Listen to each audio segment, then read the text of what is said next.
Hey folks, welcome to Snowpal's Polyglot Software Development Podcast. Our guests today, we have two guests, Mike Rispoli and Justin Abrams.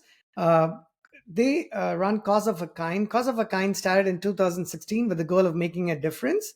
Uh, they work with brands to provide innovative web and software solutions, and they're a talented team of developers, designers, and digital leaders tackle complex challenges, always prioritizing quality. Thank you so much for taking time to chat with me, Mike and Justin. If you could give a brief introduction about yourself to our audience, that would be great. We could just go start with Mike and then go to Justin, if that makes sense. Absolutely, absolutely. So I'm Mike. I'm the CTO here at Cause of a Kind.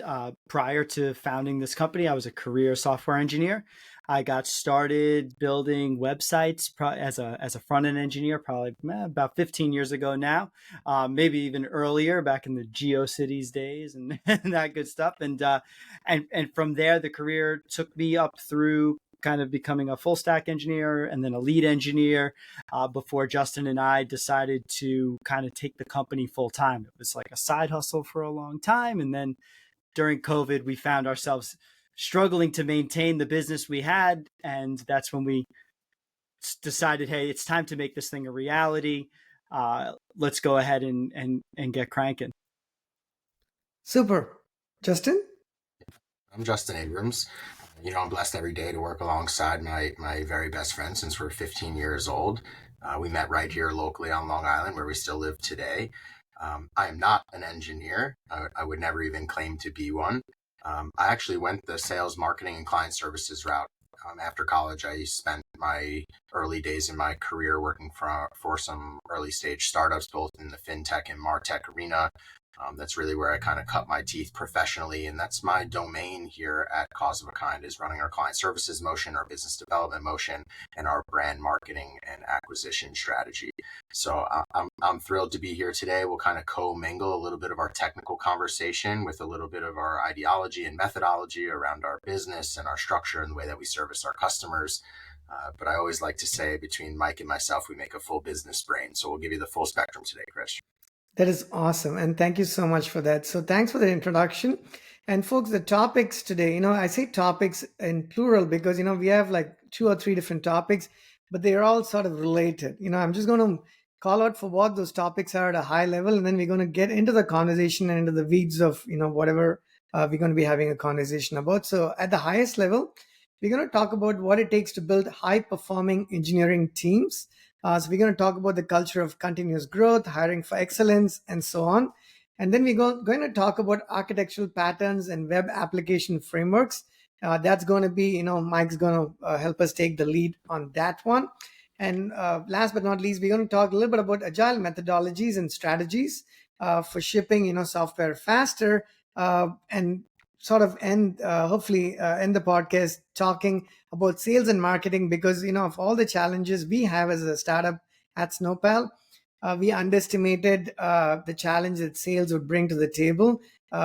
Just by way of a quick introduction to you guys, when we started the company, we thought, okay, we've been building software for a while, but yet we're going to be running into a ton of engineering challenges, and those were the most difficult challenges that we would run into. 5 years down the road, I can tell you that we couldn't have been more wrong. Sure, we do have engineering challenges all the time because every problem is different, but that's kind of our skill. So we back ourselves to working our way through that. But everything else we had no idea about, right? What it was to do anything else to run a company. It's not good enough to just build good software. People are not going to come to your doorstep and pick it up and go. So we recognized it's not like we didn't realize the importance of every other role in the company, but right now we've digested the importance of every other role in the company. So in that context, Justin, your introduction saying Mike and you completed, I think it makes complete sense. And I can hardly wait to learn more from the two of you. So to kick off the conversation, I know you gave an introduction about yourself and the company, but just a little bit more before we dig deeper. If it's to any of you, if you want to tell us a little bit about what Cause of a Kind does, like what your daily, a day in the life of like Justin and Mike, so we know you better, and then we'll get into more of the topic. Yeah, I'll kick us off, and then Mike will fill in with color. Cause of a Kind has seen many seasons. I can tell you our origin story and the day that we figured this idea out. Originally, this was a side hustle for Mike and I. Like Mike said a little earlier, we had our full-time careers, and we always wanted to feel entrepreneurial and try something else. And if something hit, found product market fit, found our first customers, we'll run with it. So years ago, this is probably 8 or 9 years ago at this point, we were building small piece of software. At the time, it was an application called Membo. The general premise of it was a loyalty program shared amongst Main Street businesses, and using an application to kind of tie all of those businesses in together in a shared loyalty program. That didn't find product market fit. We've got really good at knowing when to stop. We moved into a different idea, and that idea, I'll save you the premise of it, that idea didn't work out so well. So we had the great idea of maybe trying to completely quit our core passions and start an apparel company. That apparel company lives well today. We're probably the one of the most branded organizations on the planet right now. Everything we do is a sub of our brand, but is an homage to the original idea of what Cause of a Kind would be. So it started as a mission-driven for-profit, but to lift up non-for-profit organizations in the form of apparel and a web e-commerce experience to help with our distribution. It worked. We got traction. We found first customers. We found true fans. We made money at that. But we quickly realized, like, Mike and I are not in the business of apparel. That is a beast of an industry. We didn't have the capital to be able to start with that. We didn't have the connections. We didn't have the experience. But what we did do during that period of time was learn a lot about each other and learn a lot about business, and specifically about selling web solutions. And we used that original business to help propel us into some of our earliest website customers. We started building simple website solutions. I think one of the first websites we built, we went full in on a headless website experience. I think it was like our first swing in a truly headless domain. But what that really did is allowed us to have a bit of a runway into what it felt like running a service business. And service businesses are really very accommodating when you have a full-time career or other responsibilities.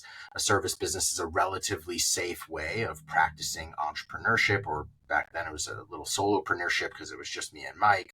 And it gave us a relatively safe arena to try and build something using our core skills. For me, it was our sales, marketing, and business development strategy. And for Mike, it was building stuff for other people outside of the job, outside of working for a different organization.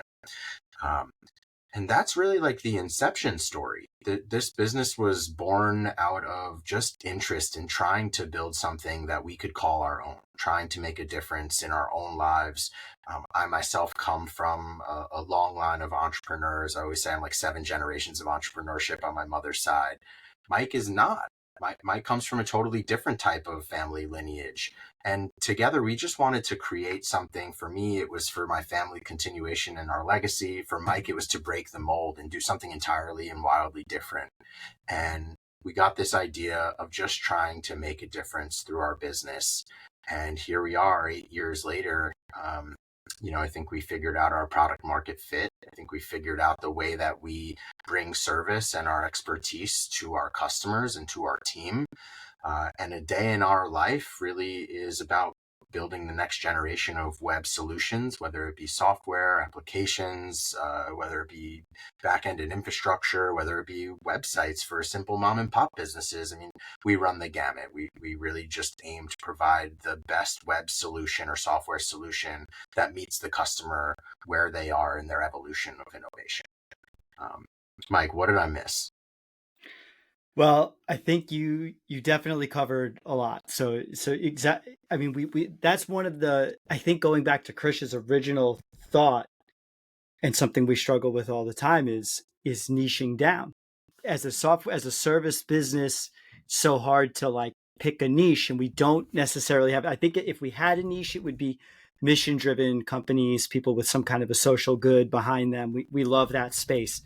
But as an agency, unfortunately, you don't have the luxury of sometimes only taking work in your niche. And I'm sure you felt this too. Like, Right. sometimes you're like, hey, all that's there is some websites right now. Like, this is what people are coming to us for, so we can help them with that. And, I think I always admire agencies that are able to really like narrow into a vertical so specifically. I personally can't do that as a technologist because I still am a hands-on keyboard kind of person. I'm not really a manager at heart. I'm definitely a maker at heart. So for me, like if we wanted to niche into we only build accounting websites or websites for accountants, I couldn't live my life like that. I couldn't do it. I to me, one accounting website's enough. I got to move on to the next. I got to. So I love this. We love the startup space. That's that, and I think a lot of agencies love that. The greenfield, helping people bring the idea from 0 to 1. We tend to specialize in that. That's kind of what I've done throughout my career because I have spent a lot of time in other agencies.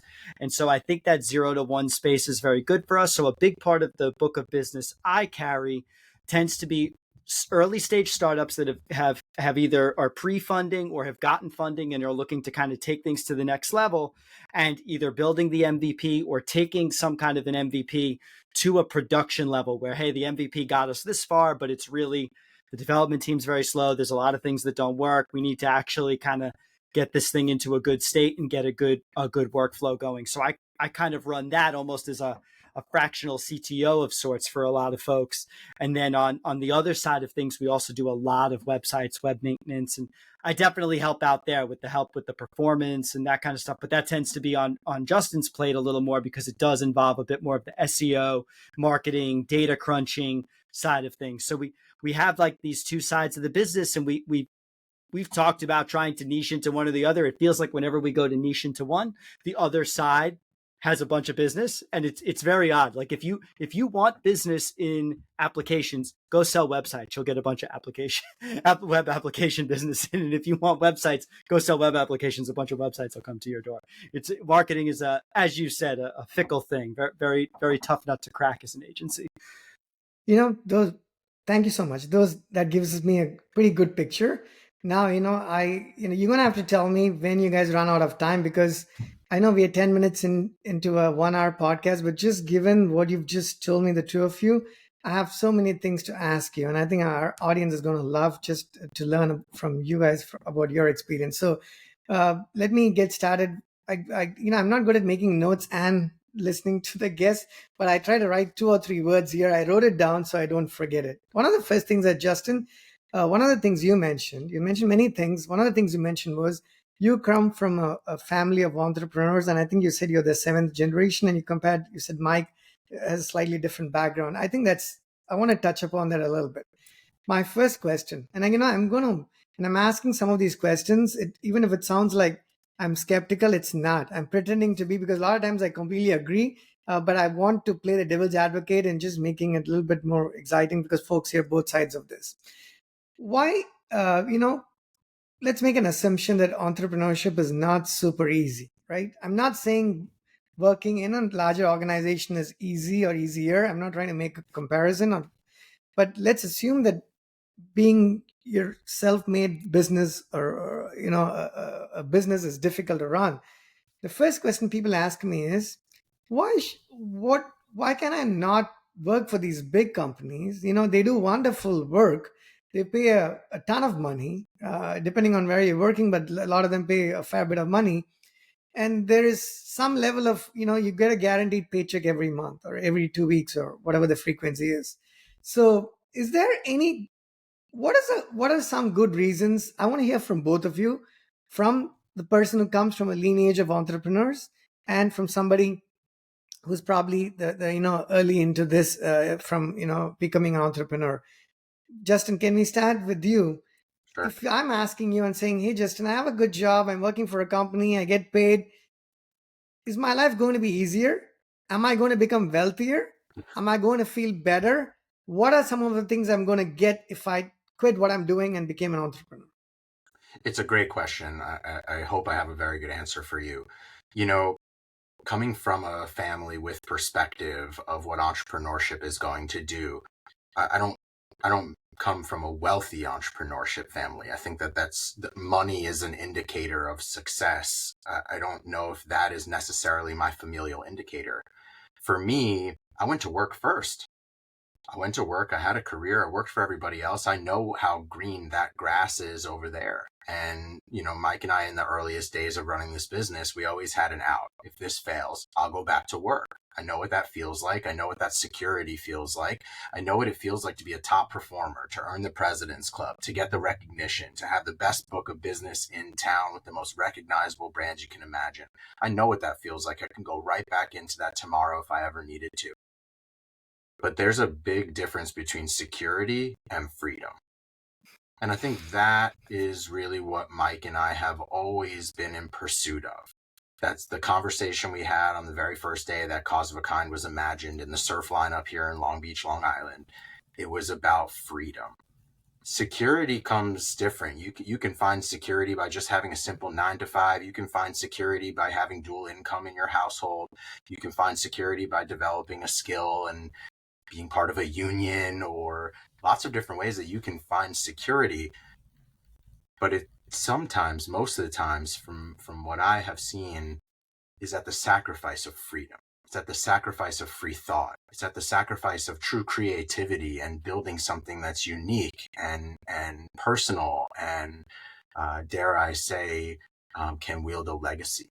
So for me, while I don't look at the dollar sign as the only symbol of a successful organization. Obviously, money is what makes the business healthy and go around and expand and pursue and all of those wonderful things. But when I look at my 7 generations of entrepreneurship, it's about freedom. It's about my mom was able to full-time raise us kids and run a business. And so did my grandmother and my great-grandmother and so forth and so on. They were available for the other things that at the end of life, when you're done working, when you're done giving your 50 years to the business, and they gave you a cake and a goodbye party and you're left with nothing. That was something to me that I just wasn't going to be able to be okay with at the end of this all. And to me, it was more about the pursuit of passion and the pursuit of freedom, the pursuit of true happiness and flexibility in my schedule and the ability to impact people and all of those things. It's a combination. I could just keep going, but that's like the true essence of my journey as an entrepreneur. I don't have anything to prove to anybody other than myself. And when I look back, when I'm on death's door, I will have built something with my name on it rather than have gone to work for security. Justin, thanks for sharing that. It's funny because when I talk to people, sometimes you realize it's somebody else saying something, but it's almost like you are saying it through someone else's voice, right? It completely resonates with you. And I've shared this with the previous guest as well, because sometimes you digest those words. They're not just words. You can tell that those words come from a person who's actually done that and has gone through that, right? It's different from an interview and a question and answer where you're just answering the right thing or the right way. Whatever you just said makes a lot of sense. But before we go to Mike, I'm going to say, are you then suggesting that Mr. Beast should not quit what he's doing and pick up a 9 to 5 job? Is that what you're saying, Justin?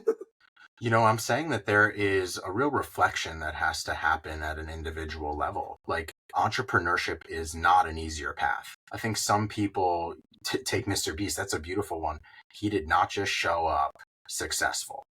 It was years. It was the inception of YouTube. It was years of grinding and trying to make a name brand for himself. And I'm sure that he had to do other things to make an income. It may have been that he was young enough where he had support. Some people are trying to get into entrepreneurship and they're truly solo. They don't have an alternative plan. Entrepreneurship is not easier. I don't even know if it's sexier. I don't even know if it's for everybody. I think that you have to be born for this desire to be almost unemployable. So while I said in our early days, Mike and I always had that cushion in the back of my head that, like, if this doesn't work, I can go back to work. I can tell you firmly now, I am unemployable. I know how a business runs. I know how money works. I know how people work. I have enough experience now running an organization that I literally never could go to work again for anybody. I work for myself. I work for Mike. I work for my family. I work for my people on my team. And to go back, even in a leadership position, I would feel unsatisfied. So it really is a true reflective conversation. I think entrepreneurship is a true journey. I think people are born with the need to be an entrepreneur. But don't get it mixed up. There are plenty of business owners and entrepreneurs that just go to a 9 to 5 every day. And it's arguable as to like, where is the spectrum of entrepreneurship and what makes an entrepreneur. And there's a formula for that. Some people own a business, but they're a slave to that business. They don't have freedom. They're not building something that they enjoy. Maybe they inherited a business, or they're just stuck. And that I challenge. Maybe it's an opportunity to say there is a simpler life. There is other routes other than entrepreneurship if you're not cut out for it. So I went the opposite way first. I went to work to find out that I didn't want to work, not that I don't want to work. I work way harder now than I ever did back then, but it's passion work now. I went to work to obtain skill, to obtain knowledge and wisdom and reputation and network. And then I leveraged all of those things to turn it into my own business. You've summarized a book into those last 3 or 4 minutes. And I promise you, I'm not just saying it for the sake of saying it. I think every single thing that you've mentioned could be a chapter that we can talk a whole lot about as well. So that was brilliantly summarized. Before I follow up with Justin, Mike, can you share your, response to that? Yeah, I couldn't have come from a more opposite background. My father was a cop and my mom was a nurse, and they were big on like, get the government job, get a pension, work for 20 years. My grandfather owned a gas station, and they were always worried about their retirement, right? He didn't, like that was that they were always worried about running out of money. They had to live off Social Security. So I had a lot of family resistance to the idea of owning your own business. You couple that with being a software engineer who ends up making magnitudes more than your parents were at a much younger age. They thought I was out of my goddamn mind for quitting my, you guys know the software engineering salaries at the big companies. I turned down offers of that level to do this because I thought, as Justin said, I can always go back to that. You can't take away one of the things I like about having a skill. So I would argue going to work first is important, but I would second with one of the things that I wanted in my life was to have a skill that nobody could take away from me. So if you're an engineer of software, or if you're a plumber or whatever, that's a skill that nobody can take away from you no matter what. So you can always fall back to that. So that was kind of me maybe giving that ode to my parents of having some kind of safety net. My safety net would always be that skill, but I'm leaving an insane salary to go and do this business thing, make what I was making a few years ago with 2 kids, on top, and supporting my family. My wife is a stay-at-home mom. So like, it was like, oh, you're going to go and try and support the whole family on this hope and a prayer that you can make this service business work. And I think Justin put it exactly right. There are 2 kinds of people, those that bias towards security and those that bias towards freedom. I've always known myself as a person that needed the freedom, and I had to know if it could happen. So even though my father was a police officer and later a detective, he always had a side business he was trying to do.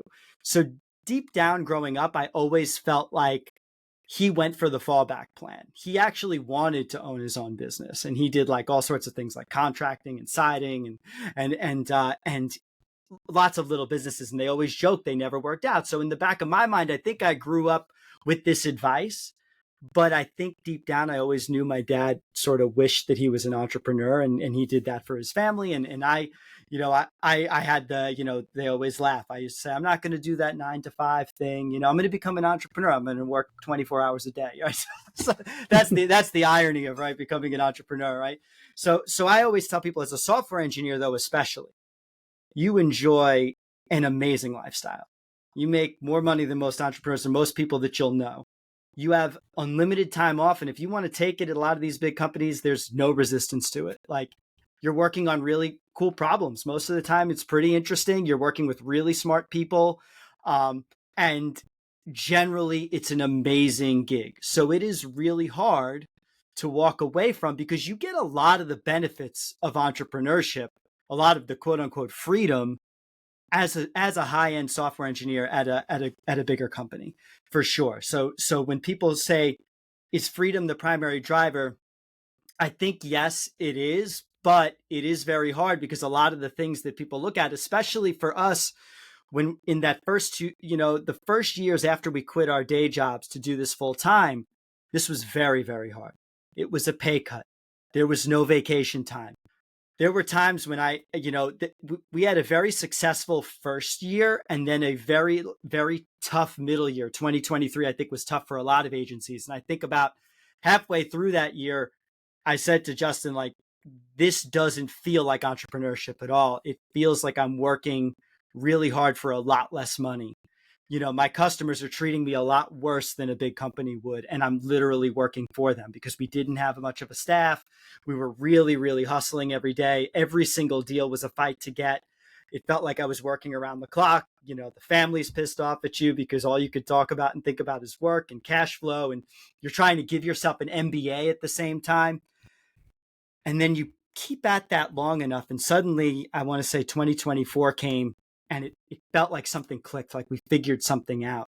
And suddenly we were running a company again, and we had projects I was enjoying again. And I started to build the team again, and we had good lead flow, and we had really figured out a lot of those things that plagued us.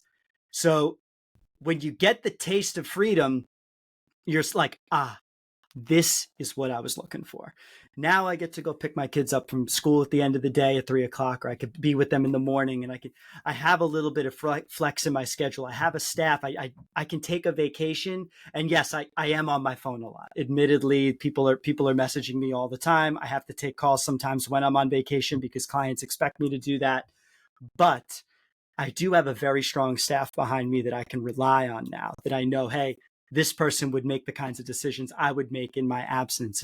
And we have a good lead pipeline. It doesn't slow down. So, and now, of course, while I haven't officially gotten my parents' blessing, I do think that they're sort of like, he kind of made that work. He might have made that work. Maybe the civil service life wasn't going to be for Mike. I think, if I had to give it up tomorrow, they'd go, we told you so. It was a good run, but I think that ultimately it worked. But it is, I don't want to lie, it's still a fight every day. I'm only, we have this saying, only the paranoid survive, like that Andy Grove book, where we're paranoid every day about lead flow, deal flow, making sales, because that really is the lifeblood of the agency. So that is something you don't have to worry about when you work at a bigger company. But of course, if somebody's not making that happen, you could be the one that like gets lopped off and laid off out of nowhere. And that's a struggle. That's kind of you get the illusion of security, I want to say, at a company. And as the business owner, you kind of see that full picture, which means you ride the roller coaster. But ultimately, it is worth it when you finally get it. Thank you, Mike, for sharing your story. And I think, between what the two of you said, I'm honestly not going to add any more value by what I'm going to share here, but I'm going to do it just for the sake of it. I'm going to add a couple of more things, nothing different from what you said.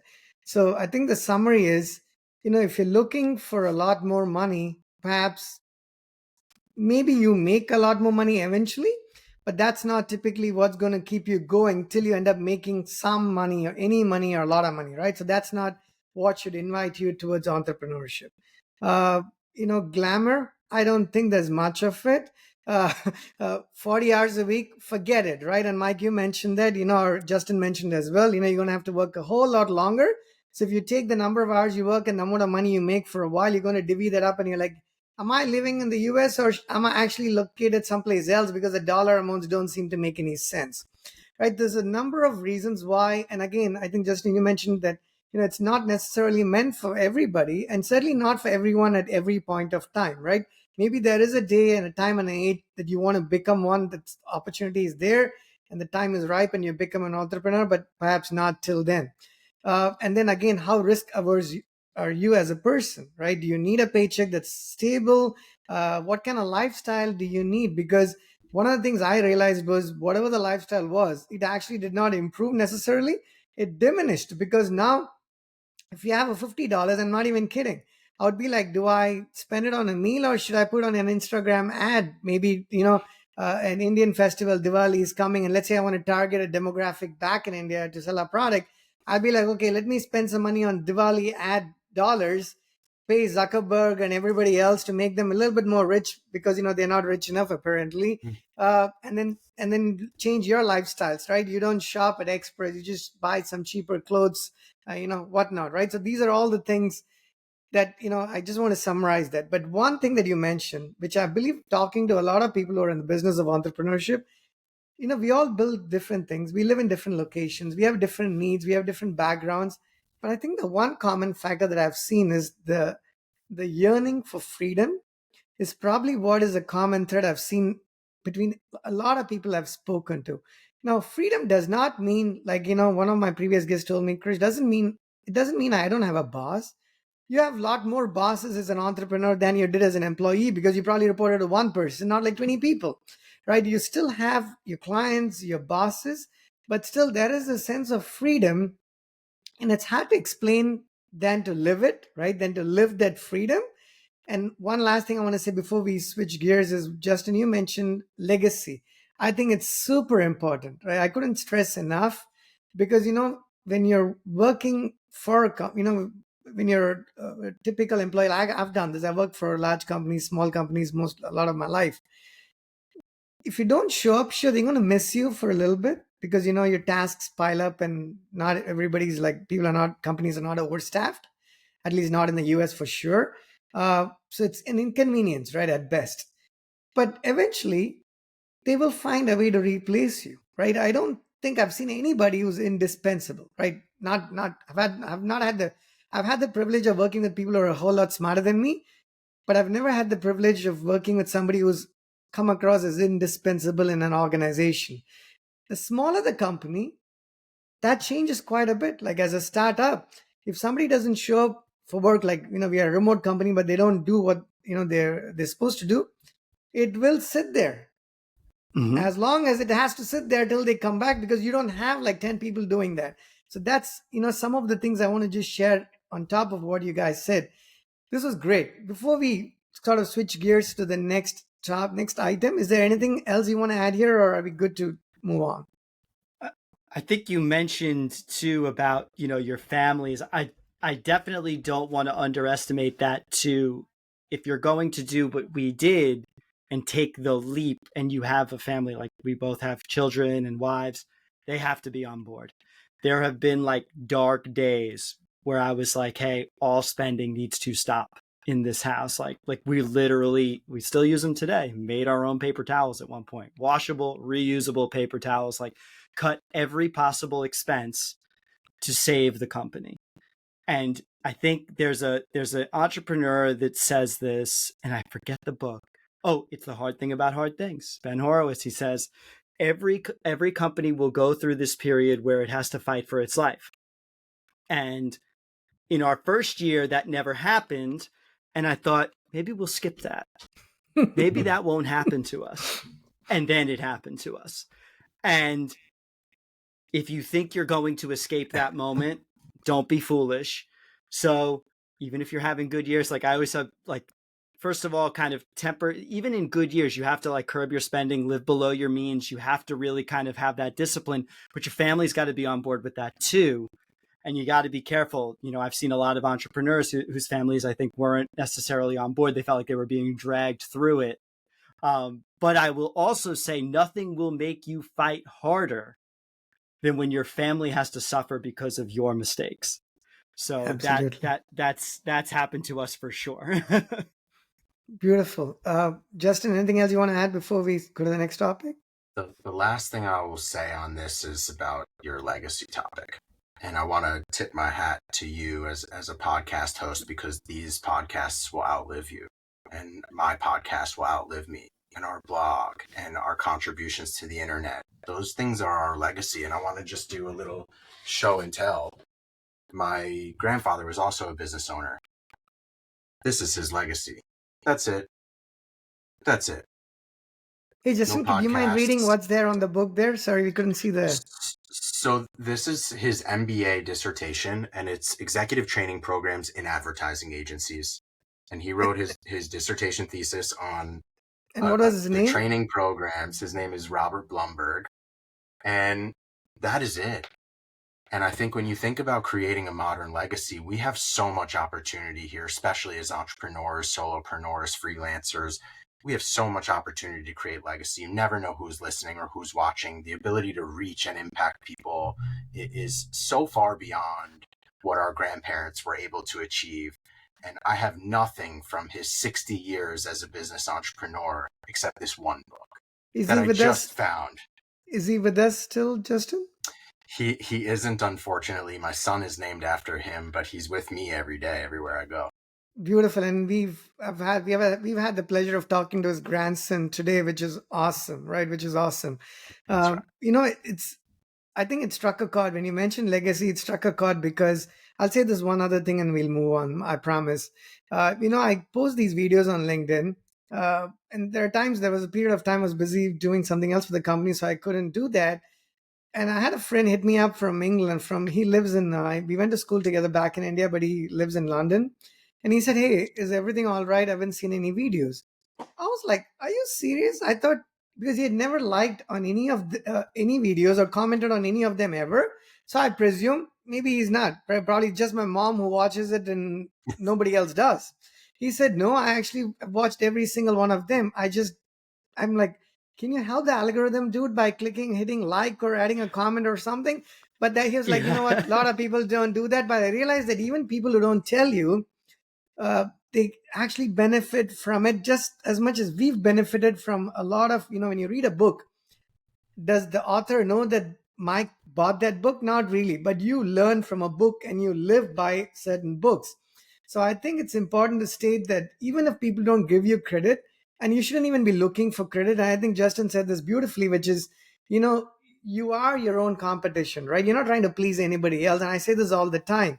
You look at the man in the mirror, as Michael Jackson wrote it years ago, right? And if that person is never going to be satisfied. And I want to quote like Matthew McConaughey, in his Oscar speech. I don't know if you guys Sure. remember or seen that, but he said his hero is like 10 years down the road. So he's never going to meet his hero, but he's always going to be working towards satisfying that, right? Which is, I think, I'm not going to do justice to everything that two of you said, but I just want to sort of end this segment of the conversation by stating that, if I had known everything that you guys had just shared with me before I started the company, I would have still made some mistakes, but I'm pretty certain I would have made fewer mistakes, right? Fewer mistakes. And that's what I hope by virtue of people listening to this and watching this, that they're like, hey, this is okay, sure, this makes sense. Or even if it doesn't make sense now or when they listen to it or watch it, it should hopefully make sense at one point of time. And if it does, then I think all of our time spent here is usefully spent, right? I think that's all I want to add there. Thank you for sharing that. So we can now have a complete segue into something that's a little bit different: product market fit. I know, Justin, you mentioned product market fit, so we can start there, and then Mike, you can add to that, or however you guys want to do it. So, product market fit is something that's difficult to understand. So I'm going to ask a silly question, we can start this conversation and answer there. I have a great product. Is that the same as having product market fit? Good question. Good question. I recently read a book. Her name is going to slip me, but Mike will remember. It's the founder of Spanx. And her story really strikes a chord with me because it's the pursuit of product market fit, but she had a great product first. And product market fit doesn't require a great product. It requires the right opportunity. It requires the right audience. It requires the right storytelling. It requires the right persistence and the right time in history. Sometimes you're lucky enough to have a great product. And I think that story, Sarah Blakely, I think is the founder of Spanx. And her story really resonated with me because she doesn't really talk about product market fit, but that was literally the pursuit. The product that she created solved a problem that she had specifically. Right? I think she was looking for footless stockings to wear, and that just wasn't on the market. And she created a product to scratch her own itch. When you solve a problem that you have specifically, you're not innovating in an arena that you don't have experience with. You're not just trying to fill white space in an arena that you magically came up with. You didn't query the chat GPT to tell me what's a great business that I should start. Regardless of your vertical, I'm talking software, I'm talking CPG, I'm talking retail, like whatever your arena is. When you have a product that solves a real problem, at the end of the day, you're your first customer. And I think if you're creating a solution like that, product market fit is how many additional people can I find that share a same struggle? How can I provide a solution to them that ultimately is a painkiller? And Mike and I talk about this a lot. There are two types of things that exist in our world, at least: supplements and painkillers, or vitamins and painkillers, as we talk about it. And the pursuit of product market fit is the pursuit of painkillers and the things that really improve people's lives. And product market fit could be at scale. You could have billions of users adopting. That's where like you get your crazy social media platforms, for example. They're going to have worldwide mass adoption. But for every one successful social media platform, there's graveyards of tens of thousands of social media platforms that just never found product market fit because they're all wrinkles on the same vitamin. There are only a couple of social media platforms that became painkillers for people, that truly connected people, that truly provided a service for advertising and marketing that was viable. So the pursuit of product market fit, you're lucky if you have a product that truly is valuable to people. If you don't have a product that's truly valuable to people, the pursuit of product market fit is as good as the sales team, as the storyteller, as your time in history, as your networking connections, as maybe your investors or whoever is supporting this initiative. So I think that there is definitely a bit of a contrast or a dichotomy between those two things, but we often have this conversation with our customers. We talk about our startup customers all the time. Mike and I know from day one, if this is not a painkiller solution, something that they need for their personal life, the pursuit of product market fit will be endless. They will never feel like they got the performance indicators or the KPIs or the feedback from an audience to validate the idea. And sometimes it's the exact opposite. Sometimes we come across a customer that has been living in this problem for 15 years and they saved up enough money, they're bootstrapping it themselves, and no matter if someone buys it or not, they now have a piece of software that's going to solve their problem. And you can watch their authenticity. You can watch how well traveled they are in the discussion, how deep their knowledge goes in the problem. And that's really what we classify as the path towards product market fit. Then that moment of those signals that, you know, this thing is walking on its own. It's no longer crawling. It doesn't need to be coddled. It's got legs. You can leave it alone and it'll continue on its own. Those signals are definitely important. But at the end of the day, product market fit is it's a scale. It could be product market fit because it perfectly solves my own problem. I never have the intention of ever letting anybody else use this solution. Or it could be the world needs to adopt this problem. Okay, I have a follow-up question for you, but before I ask you that, let's go to Mike. And Mike, it's the same question to you, but with a slightly different perspective, if you will, because you're the technical person, you're the CTO. What does product market fit mean to you? And the precursor to that question is, if I told you, hey, that's Justin's headache, that's Justin's problem, can Mike as a CTO completely be agnostic to product market fit and only worry about engineering? Or should Mike also be cognizant of product market fit? Yeah. So for me, I define product market fit, and maybe this is somewhat controversial, is when the cost of building the thing is less than the amount of money you're bringing in selling it. It's really that simple. Like, I could have a market of 100 people with a high margin product that I'm happy with. That it's a market of 100, but I'm profitable. At the end of the day, most of the entrepreneurs that we work with are just looking to, there was a time before 2023 when this wasn't the case, when VC money was flowing like wine and everybody could just burn money in the street like it was nobody's business. But product market fit in 2024 is, are you profitable? Are you making revenue? You cannot spend money like Jeff Bezos to lay siege to a market, or be like Uber, where you're literally losing money to try and siege other people out of the market. There are very special individuals inside of history who have very wealthy friends that are able to convince people to do that. At the agency level, you are probably not one of them. Usually, maybe one day, like myself, like a good technologist could go in and say, give me a bunch of money, buy me some time in a hole. I'm going to lay siege to a market, and we're going to come out profitable at the end of the day. But, there's a lot of discussion of product market fit, but in today's economy, this is what everyone's obsessed with is this thing making money? As an engineer, as the head of the engineering org, what I've learned from running this business, the whole agency game is, I need to reduce your time to your first dollar.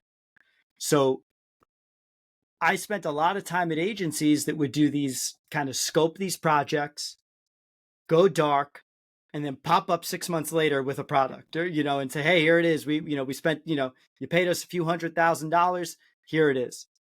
I found that's not a great way to run a business, because a lot of those products, you end up building the wrong thing for a lot of money for a really long time.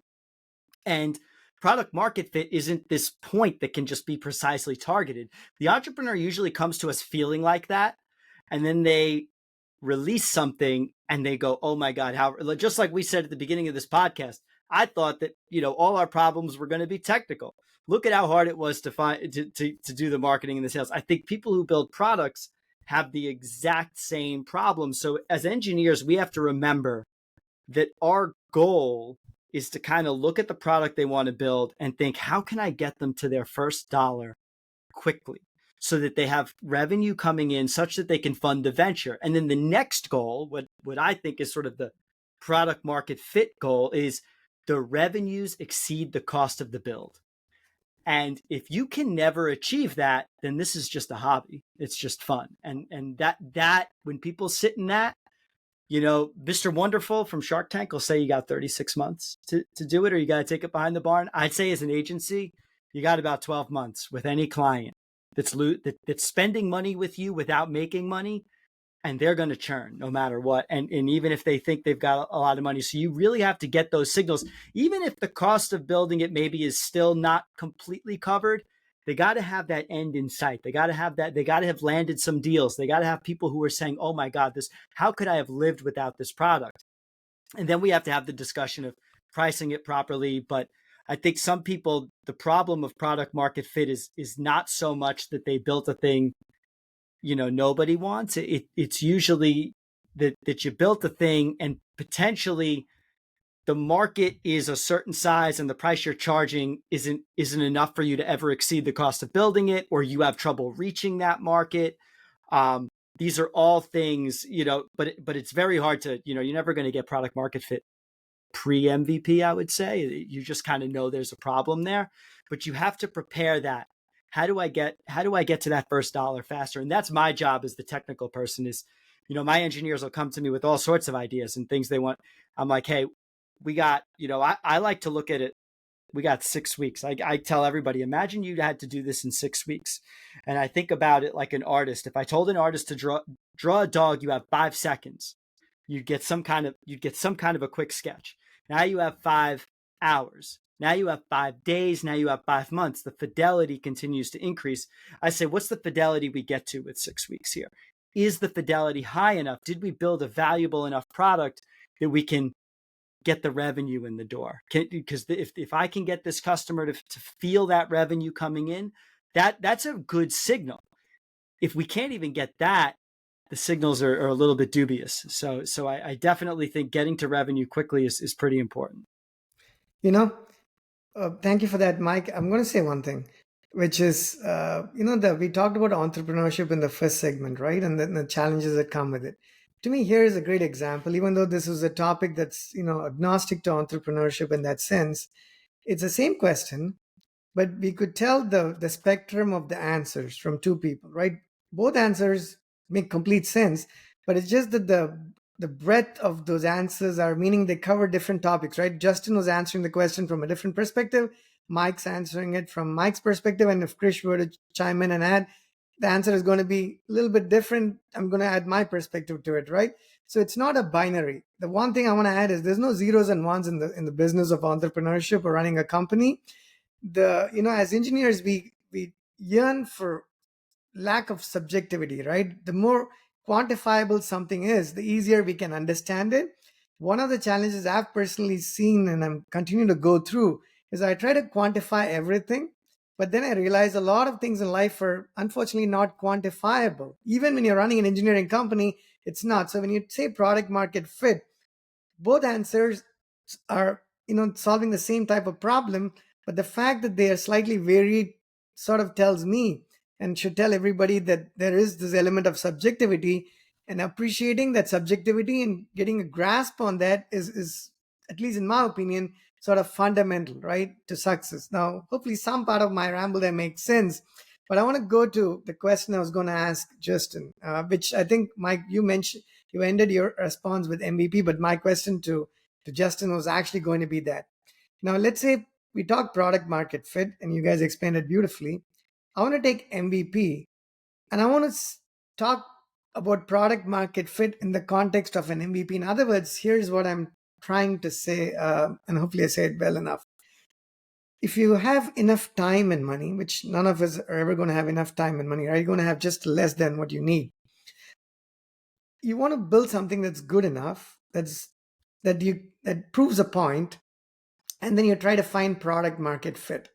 Now, how much do you build? Because MVP has to prove a point, and I've found that there's not necessarily an agreement between people, because sometimes you're like, you know what, that's too many features, it shouldn't be part of the MVP, and sometimes it's too few features.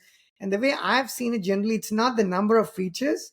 I mean, does it prove a point? Like I keep saying, if you're building an electric car company, you're not going to compete with Musk, right? Not at all. But you have to build something that tells somebody that this can potentially compete. Now, whether is it going to be an electric scooter? But that's not a car. But are you going to build a car that has beautiful seats and it's a combustion engine? Sure, but it's not an electric vehicle, so it doesn't prove the point. So where is this fine line between achieving product market fit and having an MVP that actually makes sense, but it's the least common denominator? First of all, does my question make sense to you guys? Of course. I think I'm going to answer it short form, and Mike has a really great answer for this as well. But let's break it down just a little bit. There's a difference between greenfield and something exists and I need to create a parity to it. So you use building an electric car. The MVP of that electric car, you have to be at parity with what exists, and then your own significant wrinkle that maybe differentiates you. When we build greenfield, we get some, bright-eyed, bushy-tail, bootstrapping entrepreneur, maybe doing this, moonlighting it against their career, and they got this big giant idea. They got all these different things, all these features, and all these shiny objects that they want to include in their original software.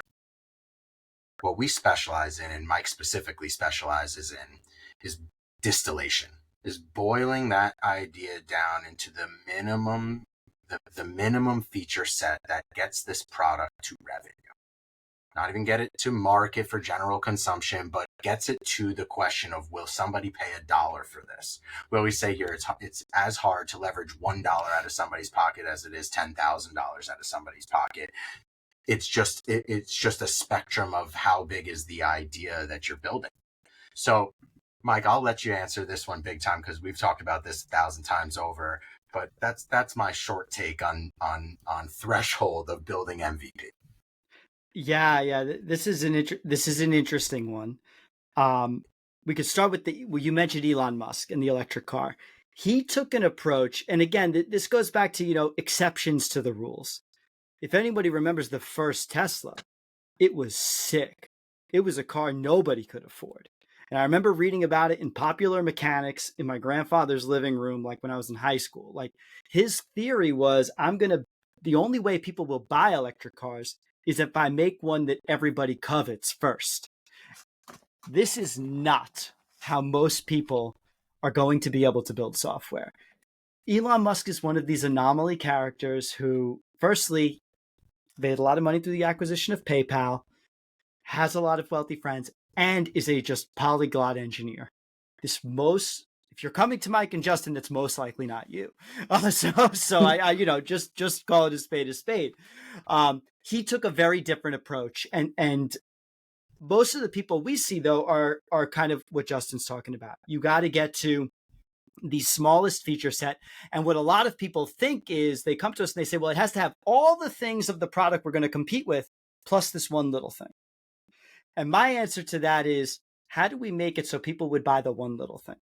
Because let's say we're going to build a competitor to QuickBooks plus one little thing. We're going to be here a long time building QuickBooks. And then your little thing. Is the MVP some kind of plugin to QuickBooks, something that integrates with QuickBooks? Maybe it's something they do separately. Yes, maybe the dream is that people won't have to go into two things, and but the initial version doesn't have to be perfectly integrated with the solution you're trying to replace, and it definitely doesn't need parity. I would say trying to get parity with incumbents can be very, very difficult. It's a recipe to burn a lot of money very quickly. So really what we specialize in is trying to find a standalone product of that thing, because usually everybody's idea is sort of a wrinkle on a thing that exists, and we're trying to kind of find the way to build just that and have it stand on its own. And that's kind of the trick and the magic behind that 6-week process and the challenge of our team. And where I say, when people come to us, we have a very collaborative engineering team where it's like, hey, we got 6 weeks to make this idea into a thing that somebody can't live without. How do we potentially do that? And we sit around and we really try and figure that out for the customer. And a lot of the times it's working with the customer and our team. Now, some people tackle big. We have a project right now that it's tackling a bigger problem than that. There's an alternative subset of this, is if you've lived this problem yourself from a career, nothing exists, and you would pay for this thing, you could spend a little more time, because there's a level of confidence that comes with that. Justin and I, from running this business, have such a product that we're working on. One of our other startups, we just had a meeting today that went really well with a very large buyer of the product. And we've been working on it for almost a year. And it's very different. That's a pretty long time to be building out and proving out an MVP. We had a lot of things we had to experiment with, a lot of things we weren't sure were going to work, a lot of very hairy details in this business problem that we wanted to work out. And ultimately we came out the other side, but we were testing it through the whole thing. We just weren't asking necessarily for money, but we knew if we got the product figured out right, or this person knew if we solved this right, this would definitely be the fit, because he lived the problem himself. He come from that industry. So if you have scratch your own itch validation, I would say you have a little more time, because you might be solving a problem similar to, dare I say, ChatGPT, OpenAI, where you're going to go dark for 10 years and come out with something that changes the world potentially, right? But if you're trying kind of like a more basic idea, I want to say, or an idea that you maybe haven't lived the problem fully, that's where you want to test the market.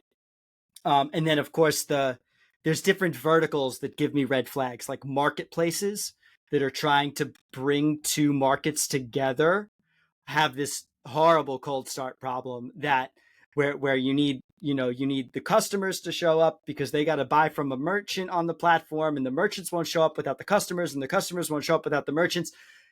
That's a very, very tricky thing to overcome. So I want to put like marketplaces in this like super scary entrepreneurial category all by itself that I almost would discourage anybody from trying to build on your own without doing like some kind of a service wrinkle on it. But that's my thoughts on the MVP really is you got to distill out that 6-week version. You got to try to resist the urge to build all these things plus this thing that you think is the killer feature. Try to find a way to make the killer feature stand on its own, with few exceptions to that. Mike, where were you 5 years ago when we built our first web application? I could have. Was it a marketplace? I could have used that answer. I'm going to add a couple of more things to what you just said. Those are brilliant points for anybody who's listening to it or watching this. I did not just hear your answer. I promise you, I felt your answer. And I'll tell you why, right? I'll tell you why I felt your answer.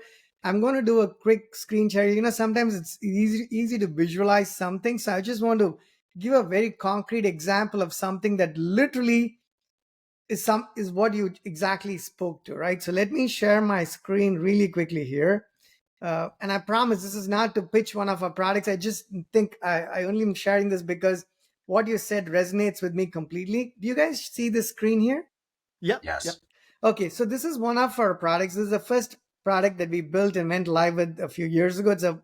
It's a project management platform, right? So just to get to the crux of what I'm trying to agree with that you just mentioned here, right, Mike? So we want to prove that one little thing that we had, whatever that one little thing was when we started doing this. Now, to do that one little thing, I had built software for many companies for long periods of time. So sort of engineering was challenging, but not necessarily a roadblock type of problem, right? So we were like, you know what, let's get started. Let's get rolling. So we started building it. But to get to that one little thing, let's assume that one little thing was, I don't know, let's assume that it was this Kanban view, right? It was not this, but let's pretend that it was this view.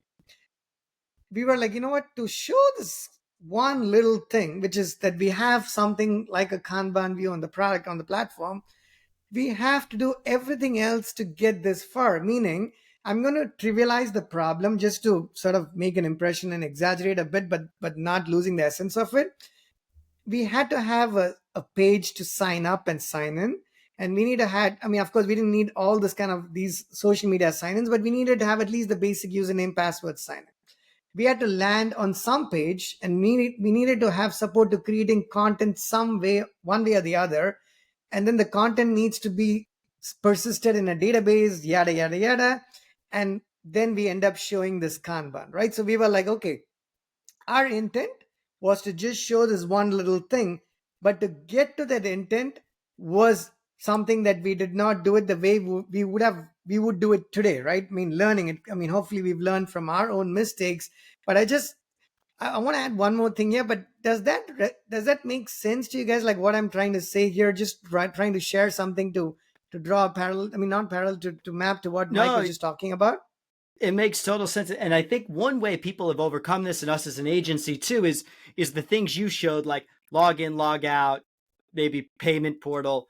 You try and build a boilerplate that kind of takes care of all that for you. Like like Ship Fast is the famous one in the Next.js world, but Ruby on Rails has things like this, and Django, and any of these. A lot of us use frameworks to try and overcome that. But I totally understand, because you start to get into this like, oh, we're building Kanban, but now we need pinning, now we need labels, now we need tags. And the thing that I always point out, one of my favorite products, I'll share it here, is Remarkable. I use my Remarkable every day. And when I was going to buy this Remarkable, I thought to myself, man, I got 3 iPads in the drawer. Am I really going to throw away another big batch of money on a tablet that I'm not going to use? You know what I mean? Because the iPad is just effectively a large paperweight for me. For whatever reason, it never made its way into, no matter how good and how much I thought it was going to be. But somehow I ended up using this I still use this every single day. I read on it. I take all my notes on it. I present with it. How is that happen? And it has less features by a huge margin And it turns out the less ends up being more. It sounds like such a cliche, but you know what I love? I love that I can read it in the sunlight. I love that the battery doesn't die very fast. I love that I don't got to charge the pen. All these features that you think are so great about the iPad, because this is almost as expensive as the iPad too. So I was almost like, I'm going to pay more for less, but I got more because I actually use it. and Right, and a absolutely. big part of that is a lot of these features. And there's another product I use all the time that's called Excalidraw. And I love Excalidraw. It's like this really simple drawing app. Like a lot of people are like, oh, but Miro has so many more features. And Excalidraw released without any login. It just ran locally in your browser. And that's how I discovered it. And then they rolled out an Excalidraw Plus product that you paid for. And I said, you know what? I'll pay for that because I want to be able to save my boards. I like it, and it's cost effective enough. And now Excalidraw is growing, but I don't use any of the new features. Like for me, I love that product because it was done. And you know what product's been done for years? Dropbox. Dropbox has been done for years. And they keep trying to shill new things on me. Password managers, some replacement for Google Docs, a project management thing they came out with. I like the original product. I don't need anything. Make that faster, make that better. I need nothing else from you. And I'll continue to pay you effectively in perpetuity because I got all my files there and it's cheap enough and it works. And I think Excalidraw and there's just so many examples like this where sometimes the product even finds the product market fit. And I go, just keep making that better, smoother. You don't have to go nuts with it. The thing I liked was the simplicity of it. And the world, Trello maybe even fell into this. Trello was such a beautifully simple product. And now maybe people are like, I could compete with Trello by building the original Trello because I don't want all the nonsense that Trello now comes with. So I'm so big on this. Sorry, go ahead. Especially after Atlassian bought it, I think the last time I used it was before their acquisition, right? So I think you make a lot of great points there, Mike. So, essentially, right, you said in 6 weeks, right? You said in 6 weeks, try to build something. And, when I hear it today, that seems like, yeah, how else could you do it? Because that's sort of how we do it now. But I promise you, I would be lying if I said it was very obvious to me before I launched this company. Even though I'd worked with large companies, small companies, mid-sized companies, and built software, sometimes, they say the smartest people learn from other people's mistake. The okayish people learn from their own mistakes. And if you're not even that, you don't even learn from your own mistakes. Hopefully I'm not the third, but I'm certainly not the first. I'm at least somewhere in the middle, right? You want to learn from your mistakes.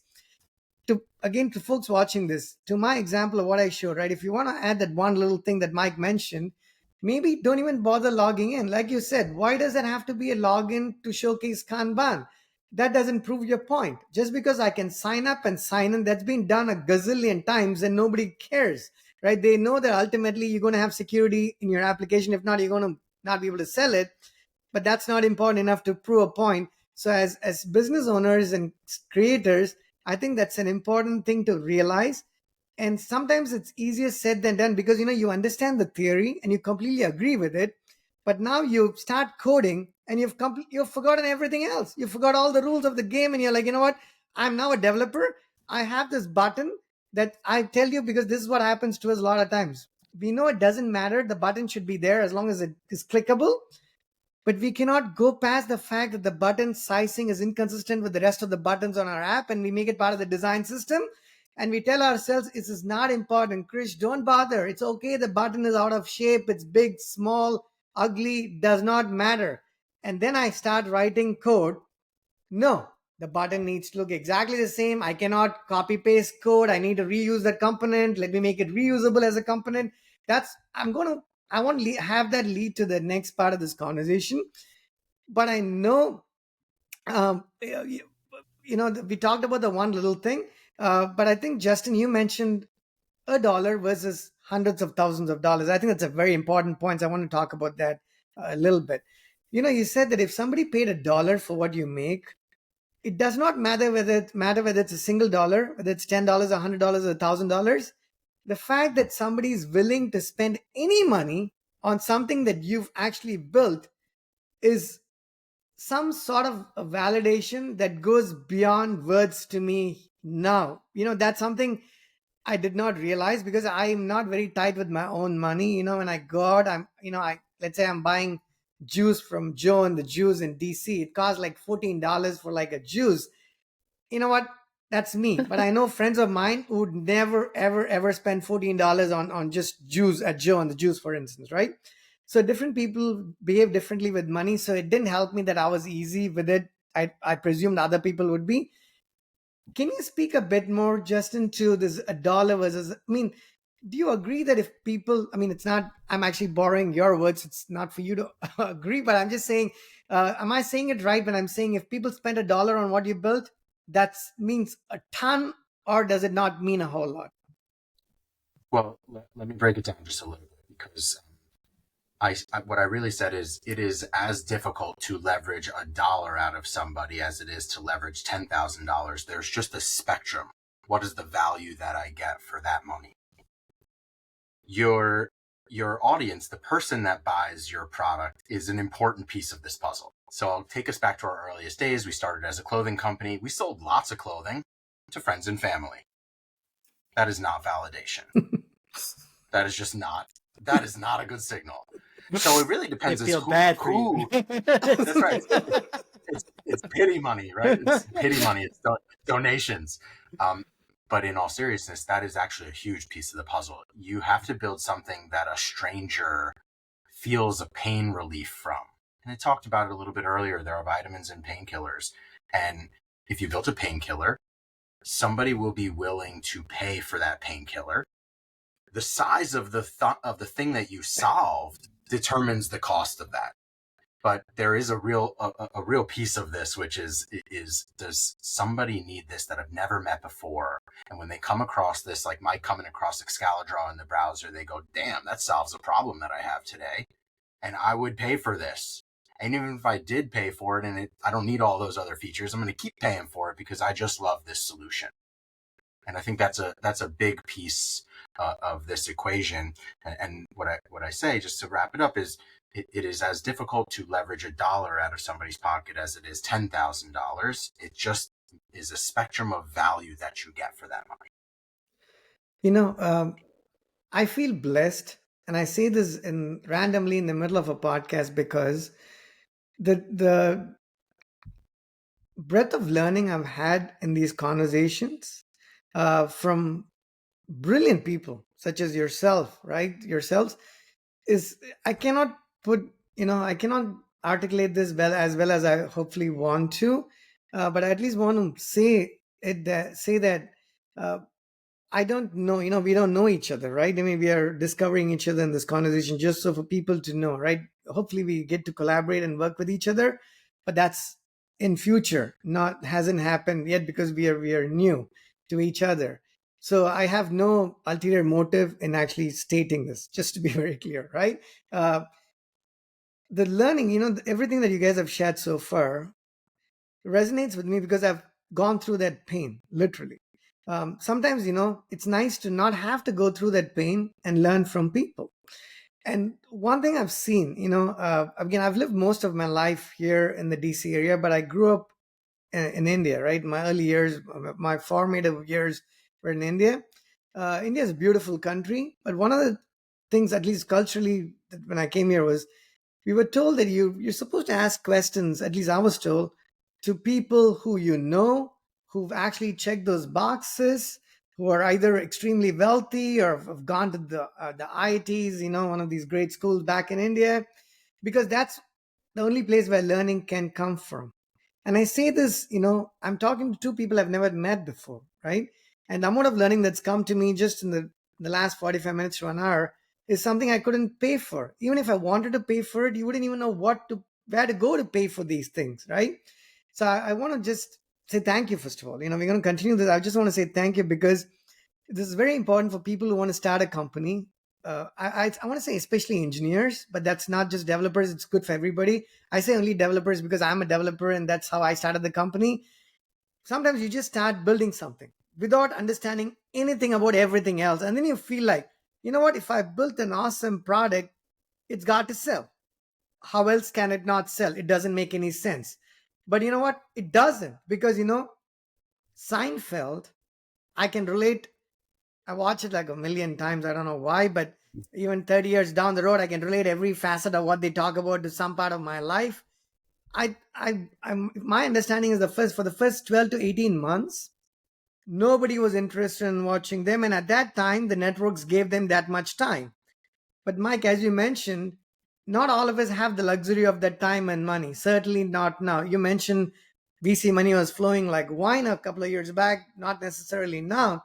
So you're limited. So unless you live in this era of Seinfeld, which we don't, time is limited, money is limited, finding good people is limited, and you find a good resource, you want to hang on to them because, even though there are a million engineers, the engineer that you need is never going to be there when you need them, essentially, right?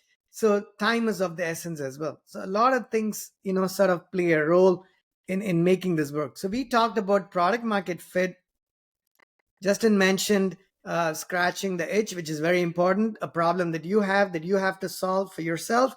And then you hopefully end up solving it for one more person or 10 more people or 100 more people. We talked about it, product market fit in the context of MVP. We talked about the validation, a dollar versus tens of thousands of dollars. And then Mike mentioned the one little thing that we have to build and how quickly you possibly need to build that one little thing. So that's sort of summarizing the second segment of our conversation. Now I jotted down 5 bullets after Justin said 3 things in the first 5 minutes. I thought, you know what? I need more than 5 things because, it's going to be an hour. We are already past the hour. I have at least 2 other things, but I want to respect your time as well. It's past the 1 hour. Do you guys want to sort of wrap this up, or do you want to talk a bit more? It's entirely up to the two of you. I think we operate on good vibes and energy, and I'm in it with you if you're in it with us. Yeah, I'm into it. I think it's I already going missed well. dinner. It's already gone. Okay, Yeah, perfect. dinner is past. Yeah, we're good to go now. Yeah. Okay, and anytime you want to wrap up, just tell me 5 minutes before, and we can quickly wrap up. Right? Because I find people I can connect with, I'm not going to let them go. Sometimes people are like, Krish, I have to go, right? So this is awesome because, I say I'm blessed because I've had this conversation, different kinds of conversations with people in the last 3 weeks. And I'm not a full-time podcaster, but I run a company. This is just one of the 75 things we have to do. But I enjoy this like immensely. So I thank someone called Ben. I'm not going to share his last name here, who recommended to me that I should start collaborating. I was only doing solo podcasts till Ben, who's an absolute stranger. I just called him once because I was working on a certain context with, I was publishing our APIs to AWS. And he was like, you know what, Krish, maybe you will enjoy collaboration. Have you ever considered inviting people? I'm like, should I be doing that? And now, I was like, oh my God, I didn't even think that I would have enjoyed this as much as I did, right? So one more thanks to somebody who was at that point a stranger, right? Strangers become friends. And, even if it's not, you want to go to validation to strangers, not to family, like you guys correctly mentioned there, but otherwise, strangers are beautiful. Okay, awesome. Now let me go to the next item here. I want to ask about verticals because I know Mike mentioned a little bit about verticals and how you get bored, when you want to have those changes, right? So I want to talk a little bit from an engineering standpoint. What does it mean to be a developer, the tech stack, and get a little bit into the weeds of it? But before we do that, I want to talk about another topic which I've been holding off for the last 45 minutes. And that's a question to you, Justin. Why is sales important? And I ask this knowing fully well it is, but I want to ask this question as though I don't believe in it.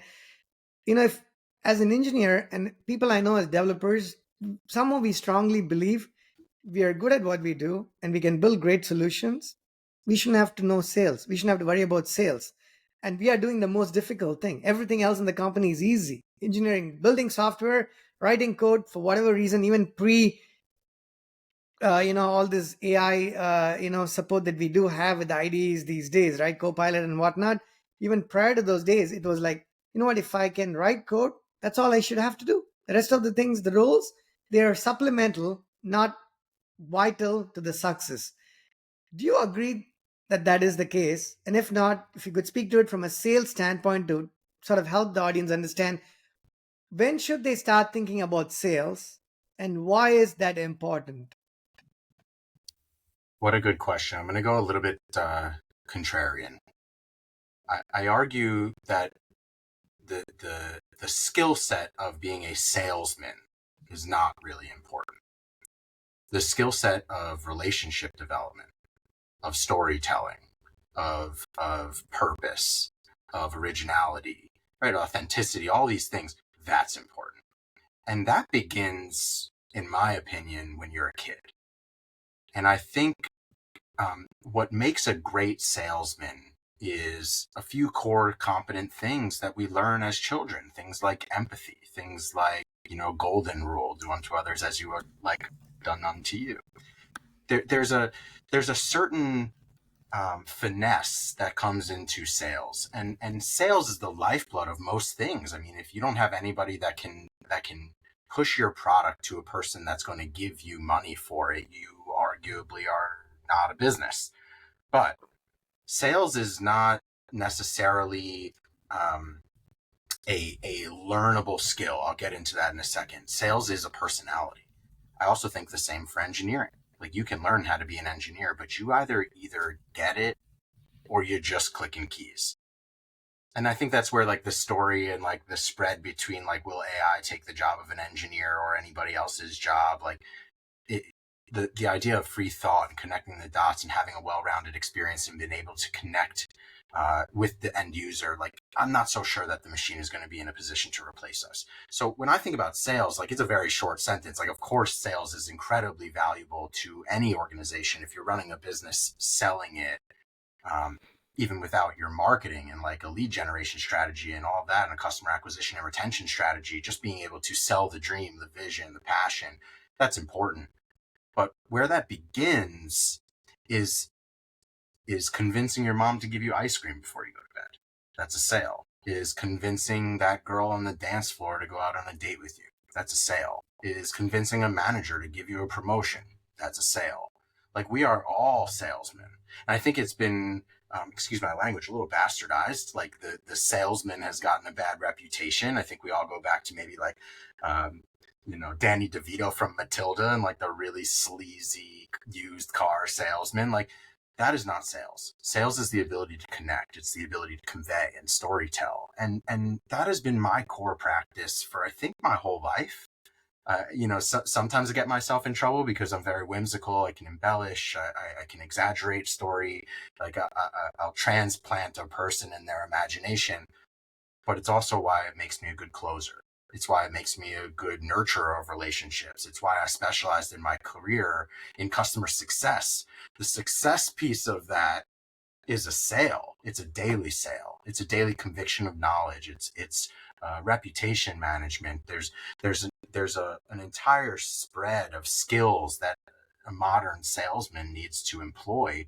And then there are various levels of being a salesman. There are various roles and successive experiences that allow you to become a natural quote unquote salesman. And so while I think that sales is, of course, a lifeblood, it's attached to the one true thing that makes all of this go round, which is cash.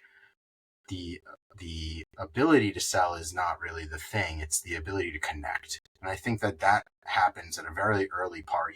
You should see me talk to my 3-year-old.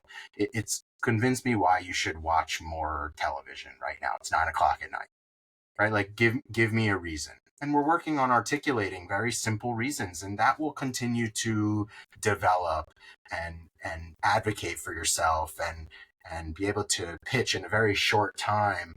What is the value of the question that you're answering? What do I get out of the solution? Where's this mutual relationship? It really happens from a very early period of time. I wasn't coached. I really wasn't coached like that. But I think having the knowledge and being able to, that's the skill that I'm going to ultimately pass down to my children. It happens at a very early age, and it happens with random exposure, random experiences in life. And if you're aware of it, you can have any position. And I like tip my hat at Mike, because Mike is an engineer through and through, but that's one of the baddest salesmen I've ever met. And we had jobs, both of us, in really wacky sales environments. Mike will leave his stories of his days as a waiter, selling to the worst patron that you could possibly imagine, working at enterprise sales, trying to make a living, working in retail sales, whatever it is.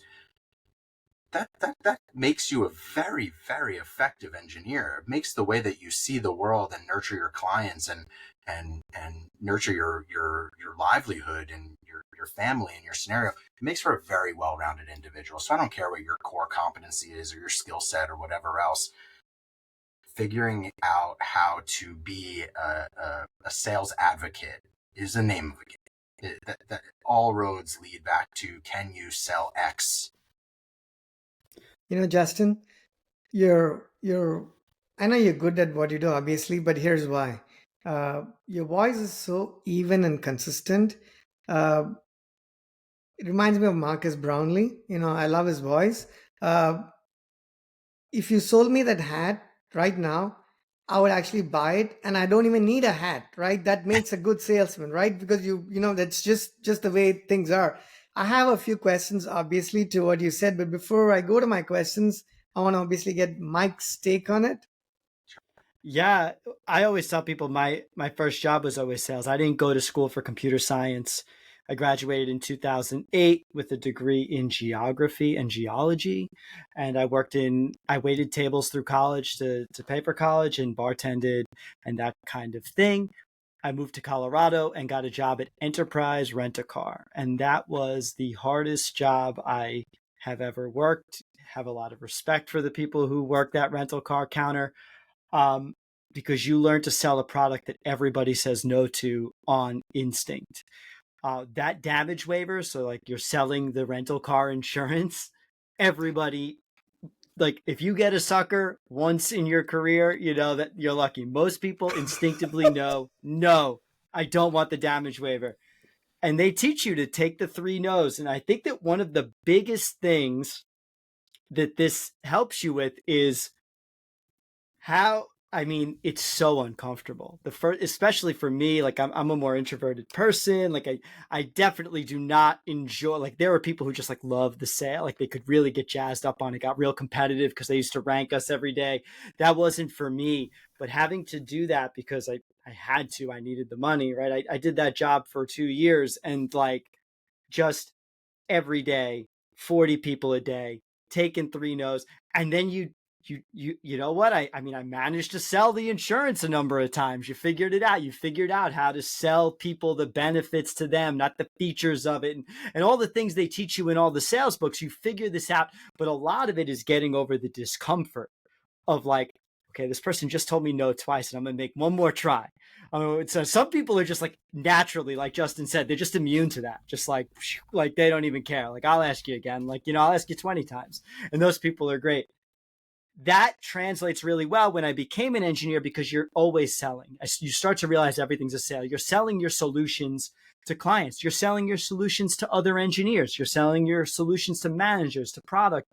You're selling this idea that the MVP doesn't need to be all the things in that little light. Like I'm selling you on that idea because ultimately I believe it's what's best for you to do. Not always the case with rental car insurance, but it's helpful to sell a product you really believe in, so that is quite helpful. But that job by itself really teaches you a lot, and waiting tables to some degree too, right? Sometimes they tell you like, hey, we have a ton of the spring rolls appetizer. I need you to try and sell more of it. And like you'd find creative ways to bring it up. And, of course, the softball is people go, oh, what would you recommend? Those spring rolls, right? Like, that doesn't always happen though. You got to guide people in the right direction. And so there's all sorts of things you're learning about people when you work these jobs. So I recommend a lot of engineers. I met a ton of engineers. They get out of computer science school and go right to job as an engineer. I say you should go work service because it will do incredible things for your career, especially a sales job like that. In what it does for you later on is invaluable, and you'll carry that. I mean, that job literally changed me. Like it got me over being uncomfortable around people. It got me over the hearing of the word no. Are people going to judge me? All the things that are just racking your brain. The engineers sit there and say, oh, sales is so easy. go ahead, pick up the phone. Then you pick up the phone and dial and try and do it. We Justin and I do a little cold calling podcast, which was kind of fun. It's deeply uncomfortable to do, and getting yourself immune to that through exposure. It's like a cognitive behavioral therapy kind of thing. That is something that's time well spent in your life, and you can come back. Engineering, you should do that too, of course. Come back, but I think a lot of people just skip that. They stay right in engineering realm. But man, if you're an engineer that can also sell and convey your ideas to leadership, you are going to take your career really, really far. Oh my God, such a beautiful answer. And I'm going to say a couple of things. One is, even though we've again one more time not met at all, the beauty of engineering and software engineering, it's probably true in other fields, but I cannot speak to it because I don't know anything about it, is that when you talk to people, no matter what they do, no matter what the stack is, no matter what the product is, no matter what the service is, no matter where they're located, you immediately find this commonality. And suddenly I feel like I'm talking to two brothers from different mothers or something like that, right? Because everything you say there is like, yeah, it makes sense. But I want to touch upon some of those things, Mike, because I understood it.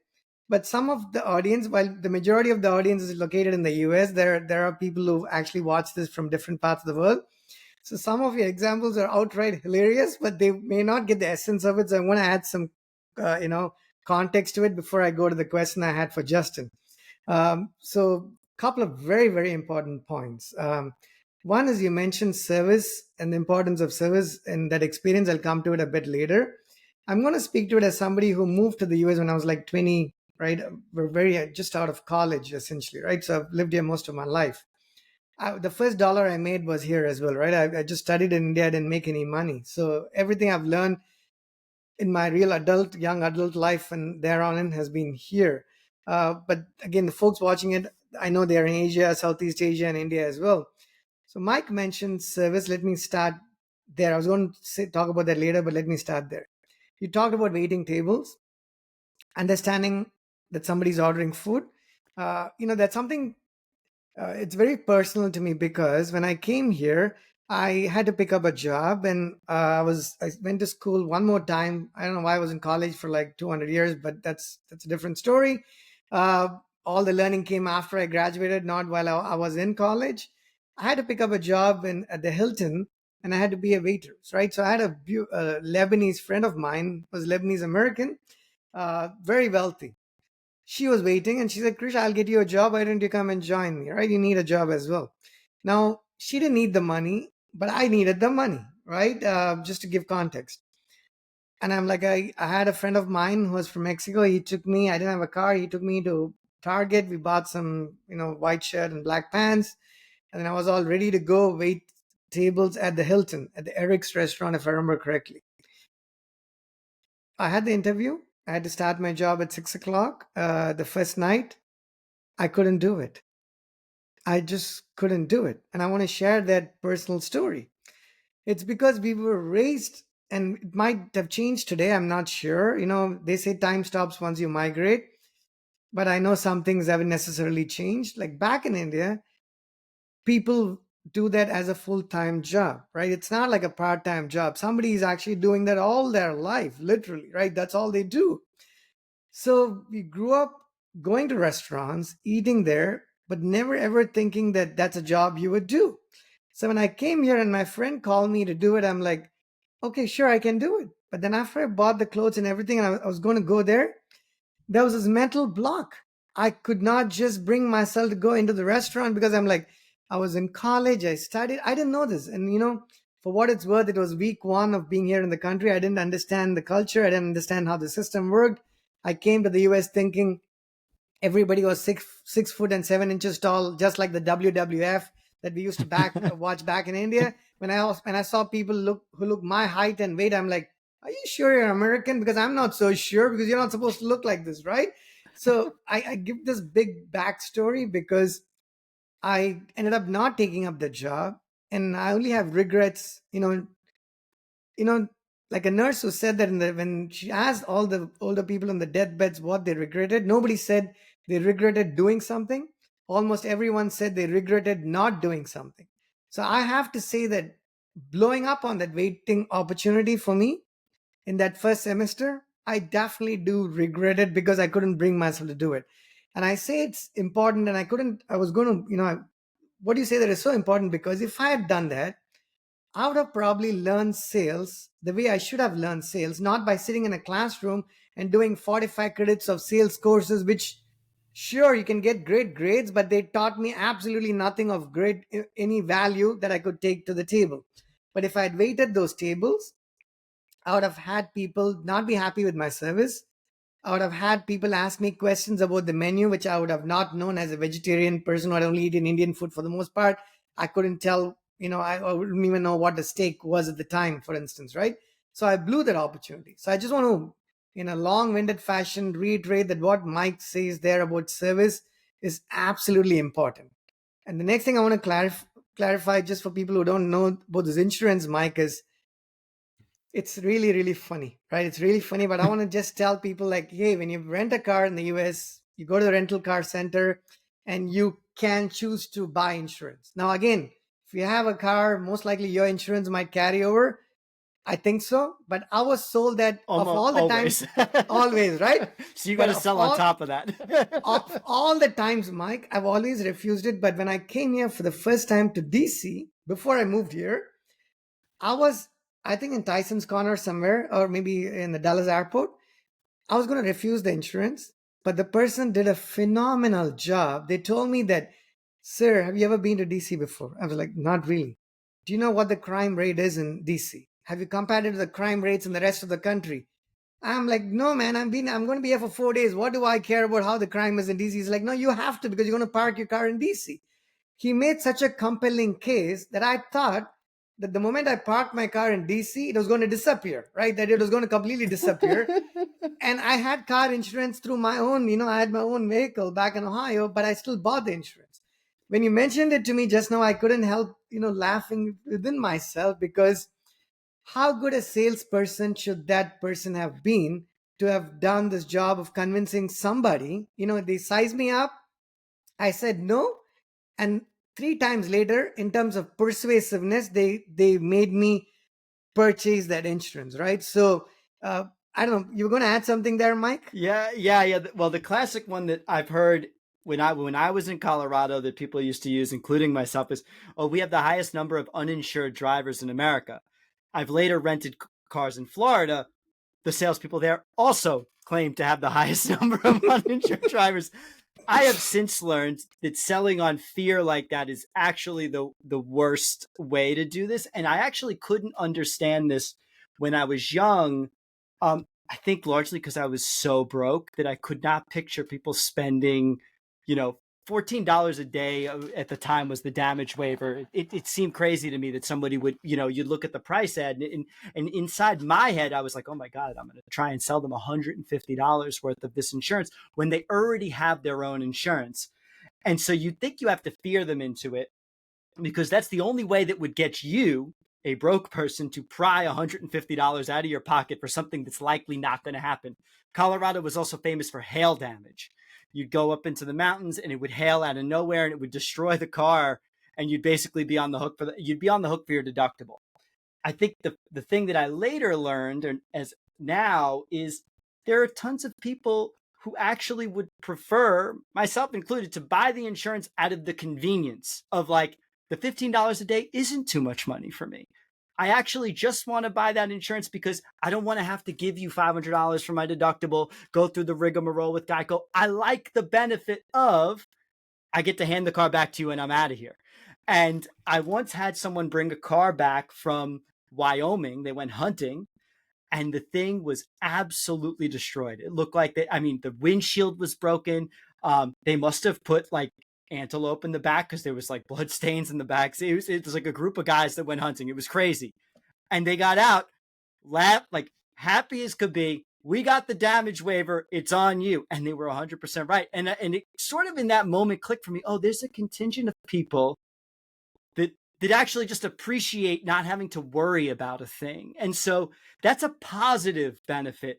A negative benefit is you're coming to DC, you're going to get robbed. I'm going to feel, because then you may come back and actually get upset. You'll feel like you got tricked into the insurance, or so those types of things happened. And I think that when I was younger, it was so hard for me to disassociate my personal experience and feelings about a certain amount of money with the thing I'm selling and taking that to the agency.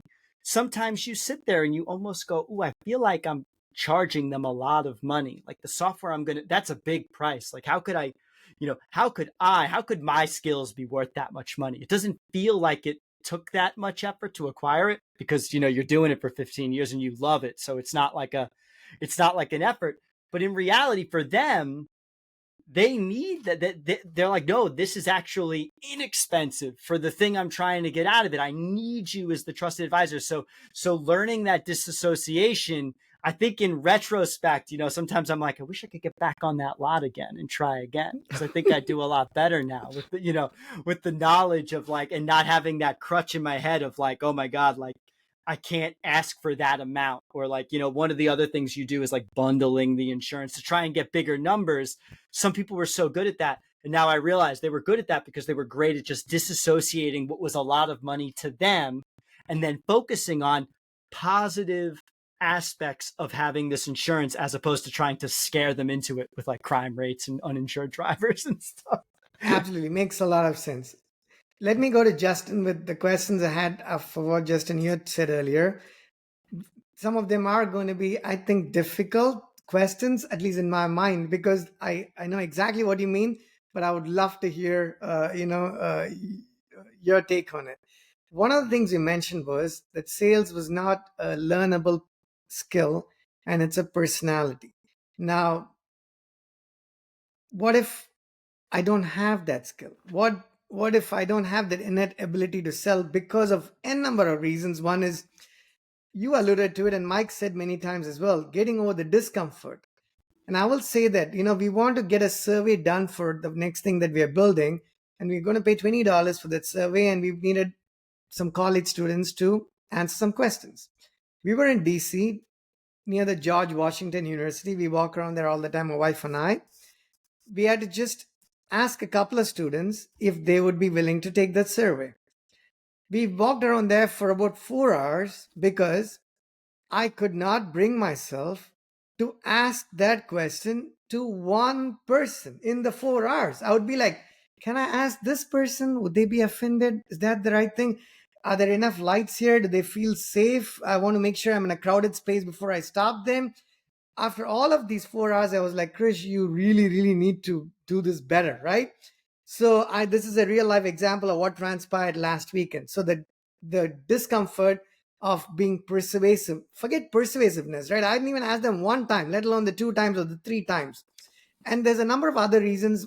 I'm not an introvert, but there are people who are introverts. Maybe they don't get to talk to people just as easily.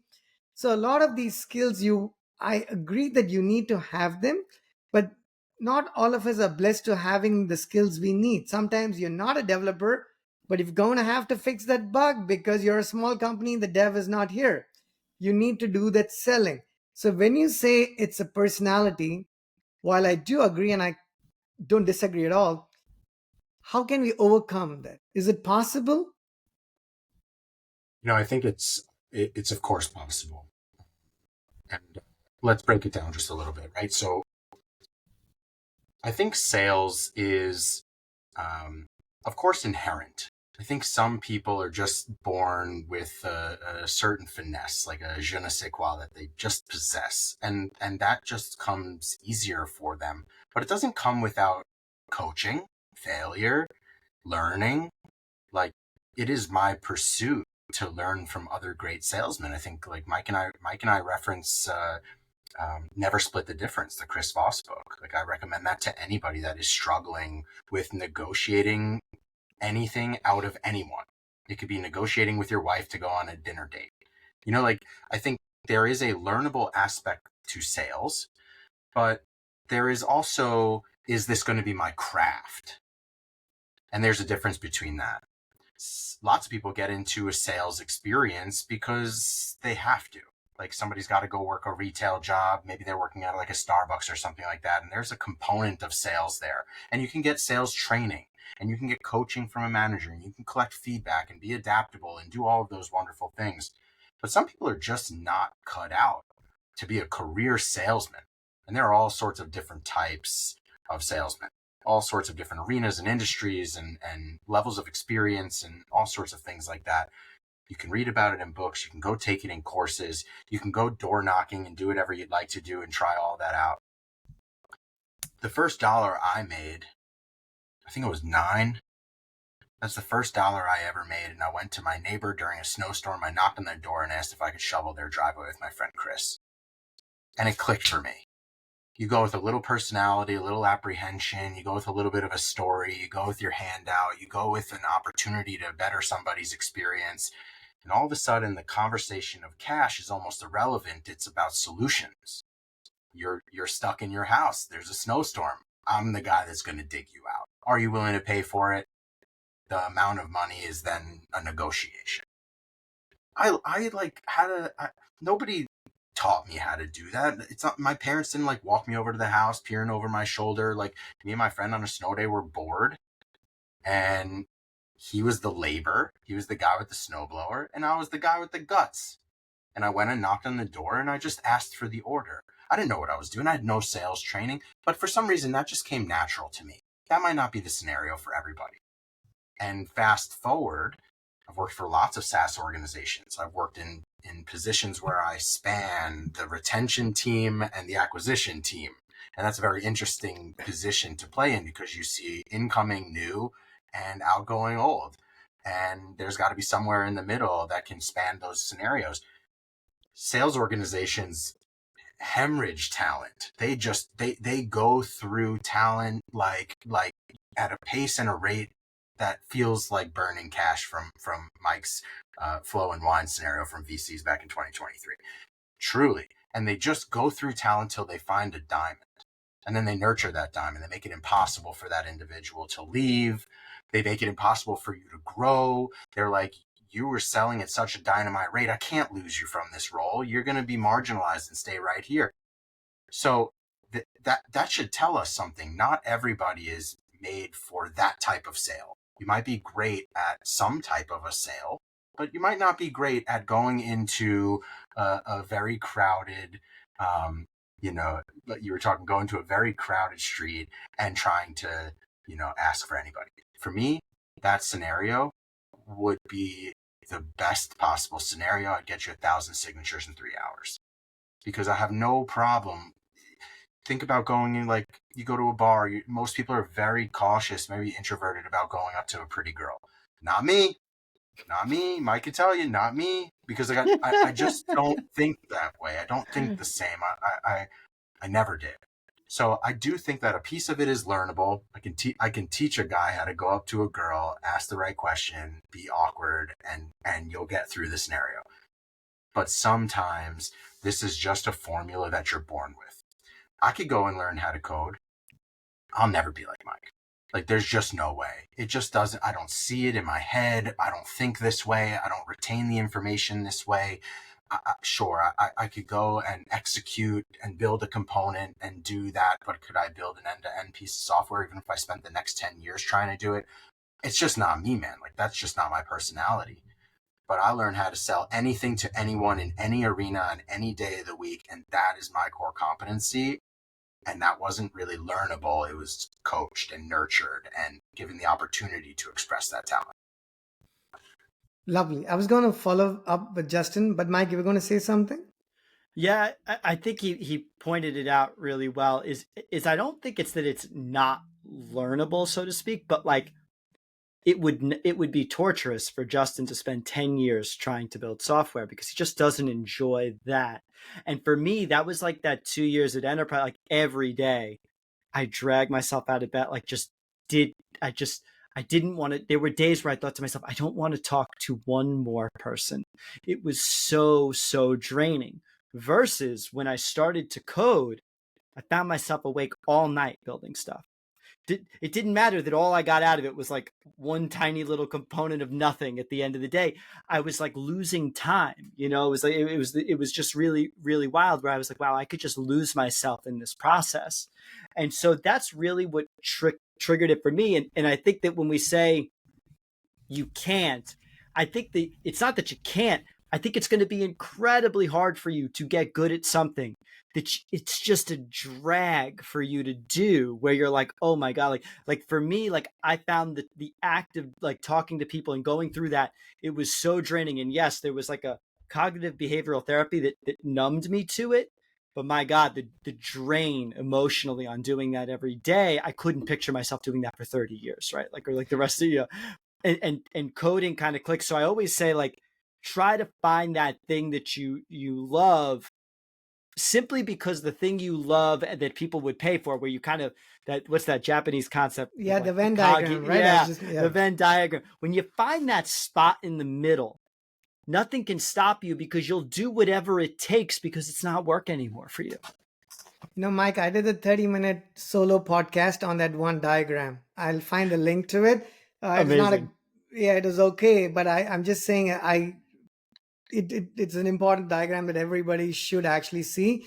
And I think what the summary of what you guys are telling me, right, makes sense, right? What Justin meant by it's not a learnable skill in a personality is, yep, it is learnable, but is it worth your time? To me is the question, right? In other words, can you find your calling that way? Because I always tell my son that, you know, each of us is born with a certain interest, and it takes time to discover what you're interested in. And hopefully, if you are given the time, that you're blessed enough. I mean, you're not only blessed if you're the richest person, not only if you look like DiCaprio or Scarlett Johansson, you know, if you don't, you know, or Brad Pitt or whatever, right? You know, I'm just saying blessing is, you know, everything that you have that a lot of other people in the world actually certainly do not have. So finding your calling, I want to call out for Anthony Bourdain. Oh my God, do I miss him? You know, do we miss him or what, Yeah. right? I saw an episode where he said he found his calling at 44, right? That's what he discovered that he was going to want to do. And, you know, it doesn't matter when you discover it, as long as you discover it and you're so good at whatever it is that you end up finding. And I say this one more time. I think this podcast, I have to actually find more ways to reach out to the audience that's not the common audience, which is folks back in India, just because I come from that part of the world. Because a lot of what you guys say here is incredibly important for more than one reason. I'll say why. Being born and raised in India, you're given a few choices after you graduate high school. Do you want to be a lawyer? Do you want to be a doctor? Do you want to be an engineer? There's really three options out there, because we didn't even know that there were other things that you could possibly do. I didn't even know there was something called art or music or dance or drama or cinema, because everybody did one of these three things. And it depended on how the market was. You sometimes did the same thing.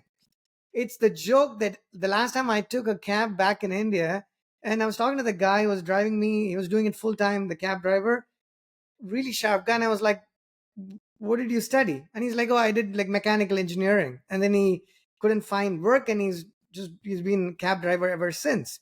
And he's like, the only thing he could find was building software, and he didn't want to do that. That's not what came naturally to him. This is insane, right? It came across as insane to me, because it didn't matter what you studied, you still had to do a certain expected set of things. And that speaks to it, because I've worked with a number of Indian software engineers, and this is going to be, I can say this because I'm Indian, I guess. I don't know if everybody enjoys it to the extent people think they enjoy it. Because I know people have come and told me, Krish, I hate this. I don't want to do it. I don't want to be a developer, right? I do not want to be a developer. And I was like, you know what? Maybe you shouldn't be, because you're not the best one either, right? Oh, man. But this is the thing, right? People have been oriented to saying this is what you have to do. So and now with the advent of YouTube, thankfully, people are taking some chances. But otherwise, I cannot tell you the number of people I've worked with from India who have actually told me that they would rather be doing something else, anything else but this. You know what?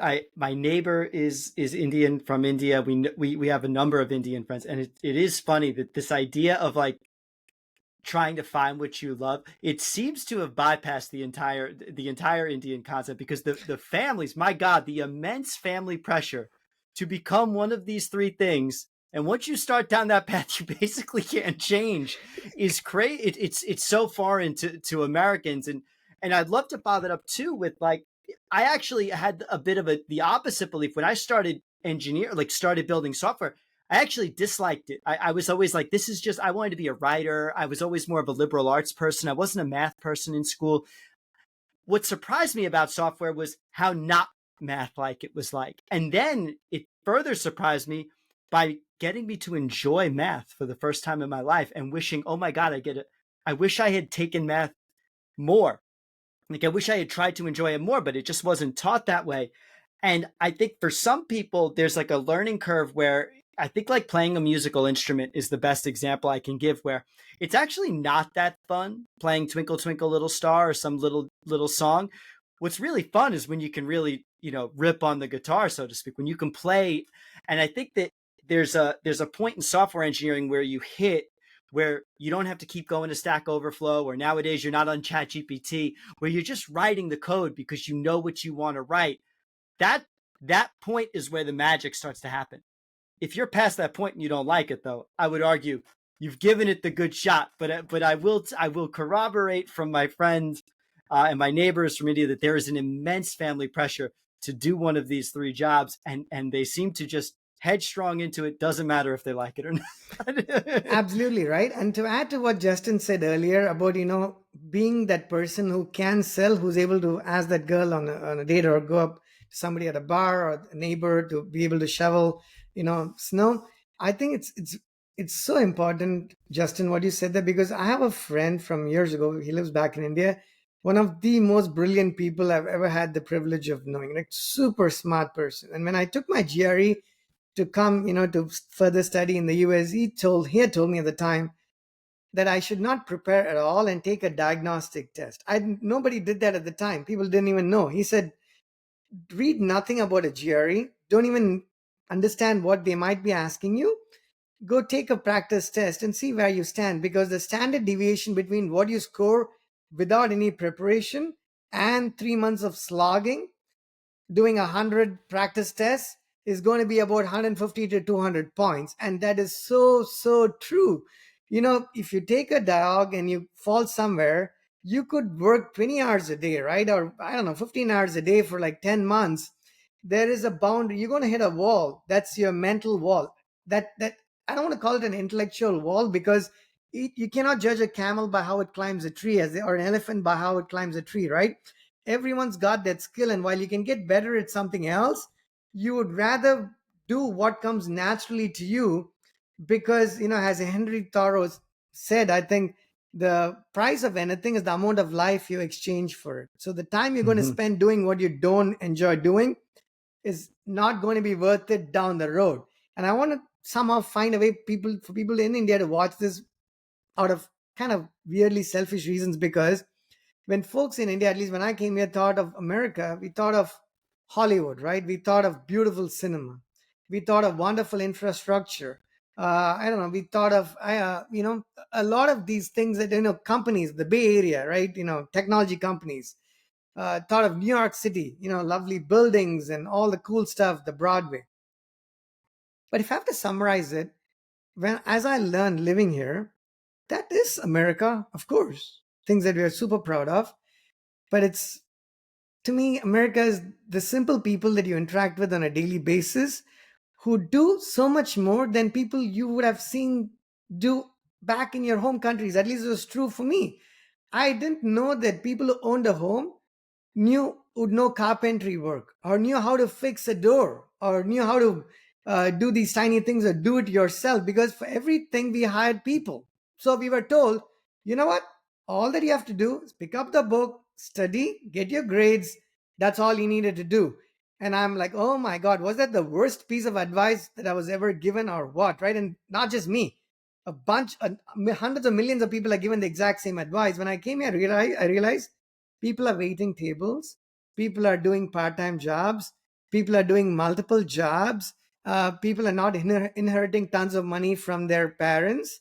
they're paying for their own college education, which was unheard of. You're borrowing money to paying for school. This was incredibly amazing to me. And I'm like, oh my God, did I come to a wealthier country, or did I actually come to a poorer country? Because I didn't have to do any of these things back in India. And apparently, this is the wealthier part of the world. And I say this because you learn by living in a place that, you know what, not everybody is born with a silver spoon. And I say this very specifically because I've talked to people who hit me up on LinkedIn from back in India, and they're like, "Hey, you know what? Of course, you live in the U.S. and everything is like it's milk and honey everywhere you go." We know that that's not the truth. It's not even close, right? People are doing Instacart jobs, like 3 jobs, and working like selling bagels in the morning and driving cars in the evening, to actually getting stuff, doing things. So I want people to understand that the glamour and the glory is on TV, maybe, right? I mean, not For everybody's sure. like George Clooney, right? I mean, you're not nice, great looking with billions of dollars, right? People are regular people who work incredibly hard and have very high work ethics, right? The quality, the work ethics is incredibly high. I think those are the things I want to have as takeaway, right? Outside of the subject matter that we just discussed, I want people to understand some of Mike's background and your experience of, hey, Mike was not handed this job or didn't become a co-founder because Justin and Mike are like, they grew up together, so naturally they had to do this together, right? You had to discover each other, discover the company, discover the ups and downs of what needs to happen. I know I'm saying a bunch of things there, but Justin, I just want does I'm trying to recap in my own words some of what you said. I mean, does that resonate? I mean, does that make sense? Or if you could just add a few more things to people watching this, sort of from the horse's mouth, right? I'm still speaking to it as sort of an immigrant, right? Even though I don't ever think I've lived most of my life here, but yeah, on paper, at least technically, I am an immigrant, right? But as somebody who's more of an American, if you will, than me, can you speak to some of these things, if you will? Started, I had the great privilege in my career of spending some time in India. Actually, I was in Delhi for a little bit of time. I also went down to Bangalore, and one of the things that really resonated with me is there is a difference in the way that the Indian community hosts guests, hosts people, creates short, memorable experiences. And I follow that up with something recent that I saw, which is the future is Indian, and it's built by Indians with pride. You don't get that in America. You just don't.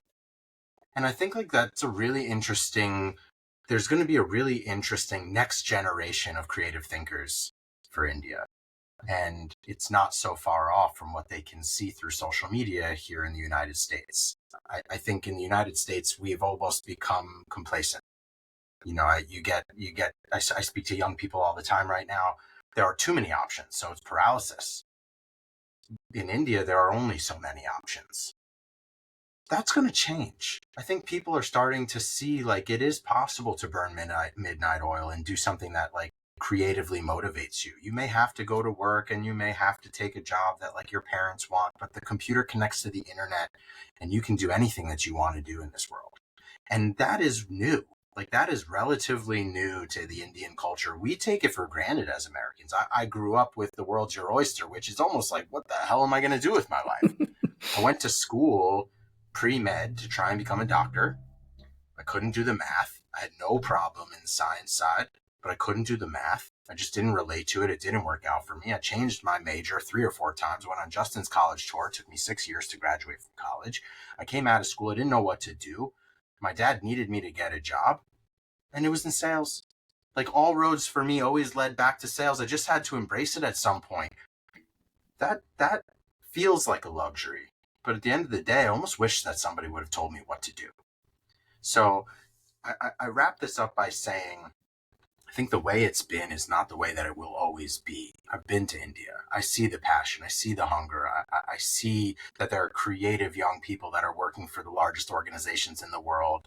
And it's not what they want to do. They're good at it. They overachieve at everything that they do. It's the most exceptional culture for him. In my opinion, it's probably the best trip I've ever had the opportunity to take. And it's not because of what I got to see and what I got to experience. It's because of the people. And whether it was my tuk-tuk driver, whether it was the waiter at the restaurant that we went to, whether it was my hosts that were there assigned to me from the organization I was visiting, I almost felt like, it's weird to say, but I almost felt like godly. Like, who the hell am I? Like, why do you care about me so much? Like, you quite literally welcome me into your home. You washed my feet. I could not even believe that was happening. Like, there are a lot of things that were just so culturally shocking to me, but that made it feel like such an exceptional experience. Like, they've got the fundamentals down way better than I do, and way better than Americans do in general. And, I think that there's a interesting experience coming to there with cultural empathy. I didn't know what to expect, but I was fully immersed and open. I traveled entirely by myself. I had no other Americans with me. I didn't even run into another American while I was there. And I came back really with the idea that's the future. Like, India and their innovation and the way that they're building their infrastructure, and they were patient and watched the West establish themselves. They pushed the young people into the most important, arguably the most important job sectors and creative talents. And now, after the West is established and arguably struggling, now they're getting busy with trying to create new jobs, new passions, new infrastructure, new education, all new opportunities for the next generation of people. So I think maybe the way it's been is not the way that it needs to be. And if this podcast connects with anybody from the next generation, think creatively about what your opportunities are. What you do today, bring it back to Anthony Bourdain, will change by the time you're 40, could change again by the time you're 50. Gary Vaynerchuk says it all the time. You're 60, you're young. God bless, you might still have 20, 30 years left. That's enough time to do anything. Like, I don't plan to be doing what I'm doing in the next 20 years. I'll do another thing. So I just think time is the great equalizer, but coming from a place of hospitality and empathy and grace, and just the incredible foundation that the Indian culture brings to its young people, that sets you up for such incredible opportunity in the future. I'm fortunate enough to witness it firsthand. So I don't know if that roundabout answers your question, but No, it does. Certainly, right? That brings us to the last segment, and we'll keep this short. I promise I'm going to let you guys go soon. The last segment is we kick off with Mike, which is talking engineering, right? It's at the core of what we all do as people. Now, there's many things we could talk about here, but I want to start this conversation, Mike, with uh, we have a team, right? People like to do. You mentioned an example where you like to do different things, right? You mentioned the accounting as a vertical. You said if you did it all year long, you're going to get bored. You need something else. That sort of summarizes a lot of engineers, a lot of passionate engineers, right? We want to be able to do different things all the time. Now, that brings challenges because sometimes the company has to do the same thing for a fair bit of time before they can do different things because it's just the nature of the beast. So if you could share your experience with what motivates you from a coding standpoint, from a technology standpoint, from a framework or a library, you can be as specific as you would like to be. What motivates you? What have you seen motivate other people who work with you? And what are some things that are sort of, I mean, I'm not talking like politics of like work politics, non-engineering things, but I'm talking engineering related stuff. What is something that is like a demotivator? Like you're like, it's like giving somebody to do COBOL work and they won't do it, but that's like a silly answer, but more contextual to where we are today. What are some demotivators that you have seen in your experience? Yeah, I'll start with the motivation thing, and how to kind of get through those periods where you're maybe doing some demotivating work. I think that as an agency, a lot of agencies, and when you found a business, I think what you're trying to do is kind of build profits and buy yourself time. And I think a lot of agencies do have the eventual goal. Like, I think agencies exit in a number of ways. One of the ways a lot of agencies exit is they build a product and they kind of pivot into it, or they kind of start up studio a few things, and that requires you to do a little bit of that slog work so that you build the agency, you get a little bit of traction, you get some profits, you get a staff, and you can buy yourself these little pockets of time that you and the team can invest in perhaps a passion project. I think 37 Signals did this with Basecamp, right? They were an agency, and then they worked like one day a week on their project management platform until in about a year later they had Basecamp, and eventually you pivot into that and sail off into the sunset, so to speak. But now they're building products, and they kind of pivot to the next level, which is a product level org. So sometimes it's helpful for me to see some of that grunt work, or that work that's not so enjoyable, as just you paying your penance and paying the penance towards that path, right? Sometimes you have to do that. Sometimes there's a bit of that, even in the product you may eventually want to build. There's a bunch of stuff to getting it polished into the other side, like building the login and stuff, that is not exactly going to be the most fun thing to build for the 20th time. I joke with people like, God, if I have to build another slideshow in my career in another front end framework, I think I'm just gonna like lose it. You know what I mean? From like vanilla J, prototype, jQuery, MooTools, React, Angular. I built a slideshow in so many different frameworks I can't even count it. But at the end of the day, you kind of are like, hey, it just needs to be done for the project, and you get used to kind of the idea that not every minute has to be enjoyable. Now, I do encourage people though to have side projects. And when you make something you're passionate about your job, like engineering, it's very easy to feel guilty on a weekend coding some side project, because you know that there's other work, especially when you're an entrepreneur. You're like, I could be getting ahead on these other projects. I could be moving them forward. I would caution you against doing that all the time, because you will lose your passion for technology and for the things that you loved about it. And the other thing I would caution you about is there's a lot of rhetoric, and I push this again for people that are paying, and even for us sometimes internally, that you got it. What's the best thing to build this thing in? Oh, it's the thing you already know. Use the tools you already know. It's the fastest possible way to go through it. But the fun of engineering is learning tools you don't know. So I would encourage people, even if you have a good idea with product market fit, to that you think will have product market fit, build it in a language or framework you don't know. One, because you'll sometimes be motivated by like the little moments you start to have. You're like, as you're doing it, you're like, even when you kind of get in the middle and it's been a few days, you're like, oh, I can't wait to get back. And like, well, I'm writing it in OCaml. Like, I can't wait to write OCaml this weekend, because I just want to like, I'm getting somewhere. Even if the project you could technically build faster in JavaScript or whatever you write during the day, you want to stay in touch with the joy, and that can keep you going. And I think that comes from learning these new things. So not everything in your life has to be this like mad efficiency game. You should still allow yourself some time to wander. I built a project once upon a time in Elm because I was curious about functional programming. And it was actually a little bit stressful because we did have a bit of a deadline on it. But at the end of it, I just like, I came out with a new skill. So the other thing is, if that project doesn't even work out, like, and especially if it's an internal project, you still leave with this new knowledge. Like, I learned more from writing Elm than I did from writing JavaScript over and over again, just because it gave me a new way to think about a problem. So I was like, oh, that was fun. And then that led into like learning Clojure. And I was like, oh, I'm going to build a little thing on the weekend in Clojure. And I was getting into Lisp. And then I took some of that learning back to my day work. But there's an immense guilt you feel on the weekend by working on something fun in a language that you don't know, and you feel like you're moving too slow and it's not getting to market.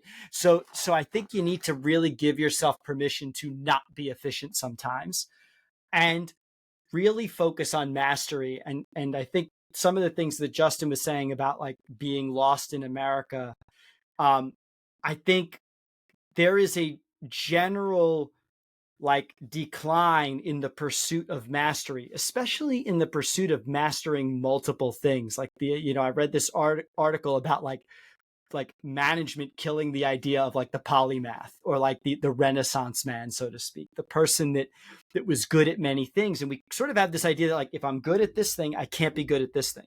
Like, if I was good at science, I should be good at math, but not good at English. Like, we get these like ideas in school and from management and corporate structure that I think people would do better to break away from. And when you have tools like AI, it's never been a better time to teach yourself things if you let the AI help you find information.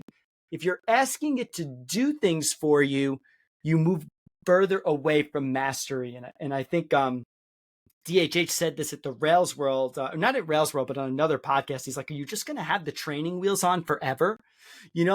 Like, are you going to get up and are you going to play the guitar with no sheet music? Like, you're going to get up and play the concert at some point, That's the way I think of it is you should still strive to be like standalone good at many different things.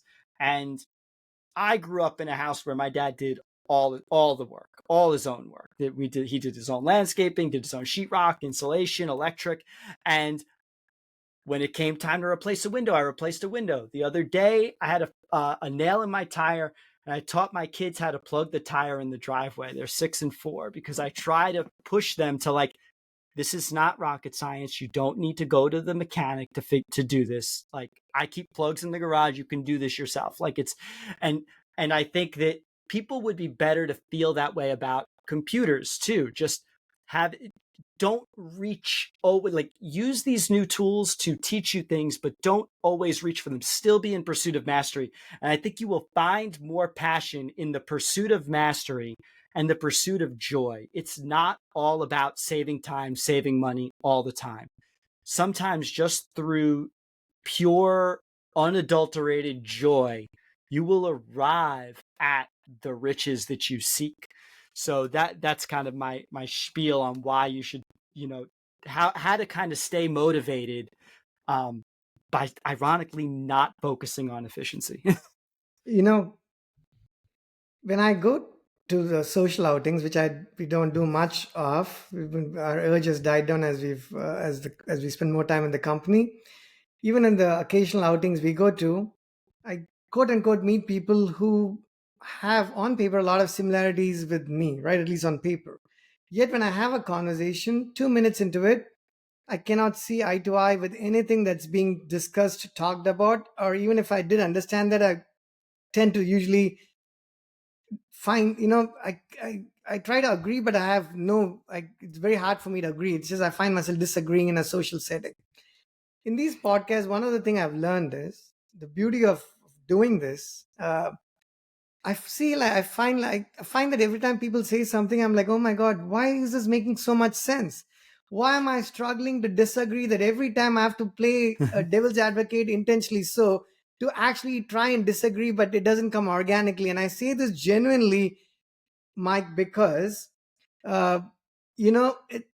everything they just summarized, like one of the things you said is, you're teaching your kids how to, had a nail in the tire. And I was going to interrupt you and say, you should do it the Indian way.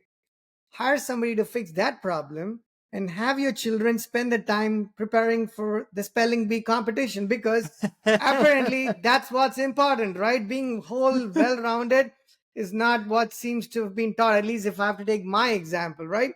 But I hope people have this takeaway from this conversation that everything that you've thought was important probably is not as important, and everything else that you've thought was not necessarily important is important, right? But other than that, you talked about a lot of the motivators here doing things that are in different languages.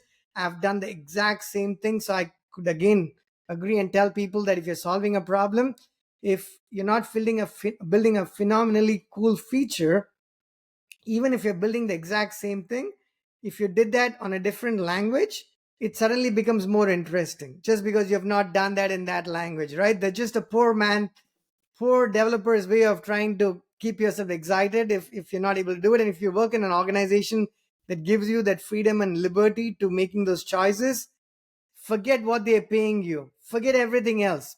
Please hang on to that, because you're not going to find that. You're just not going to find that. It doesn't come naturally. It doesn't come in a lot of places. So I was going to add a couple of more things, but Justin, did you have anything to add to what Mike was saying there on that topic? I come from a little bit of a different perspective. What do I know from languages and frameworks and keeping yourself, entertained and pursuing the joy from an engineering perspective? I'll tell you though, lots of non-technical folks run technical teams. Lots of non-technical leadership folks run technical organizations. I mean, the SaaS world, just hard stop right there, is run by a ton of non-technical people. What are the things that demotivate and motivate technical people? I think humility is a big piece of why I'm an effective leader over a technical organization. I defer to my team as the experts of their domain. My goal is to encourage their excellence. I have one big saying here, which is call your shot, but make it.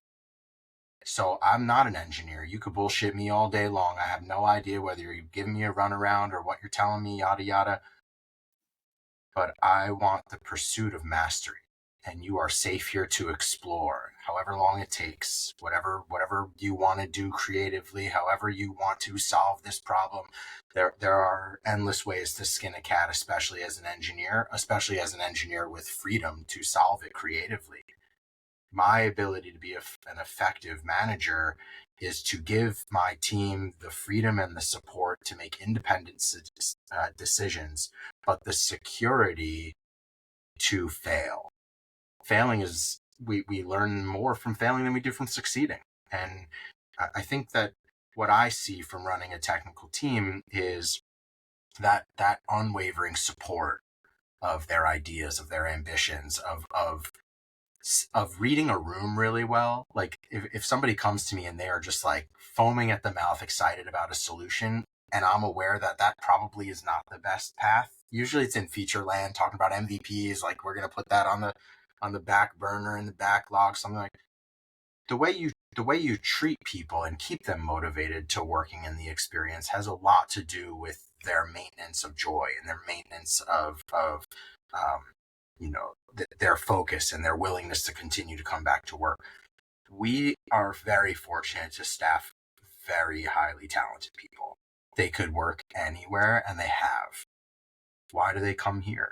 They come here because they're treated at the level that they have achieved. They're not given the tasks to do. They're not told how to complete a problem. One of the things that Mike and I look for, especially, is a creative solutions expert.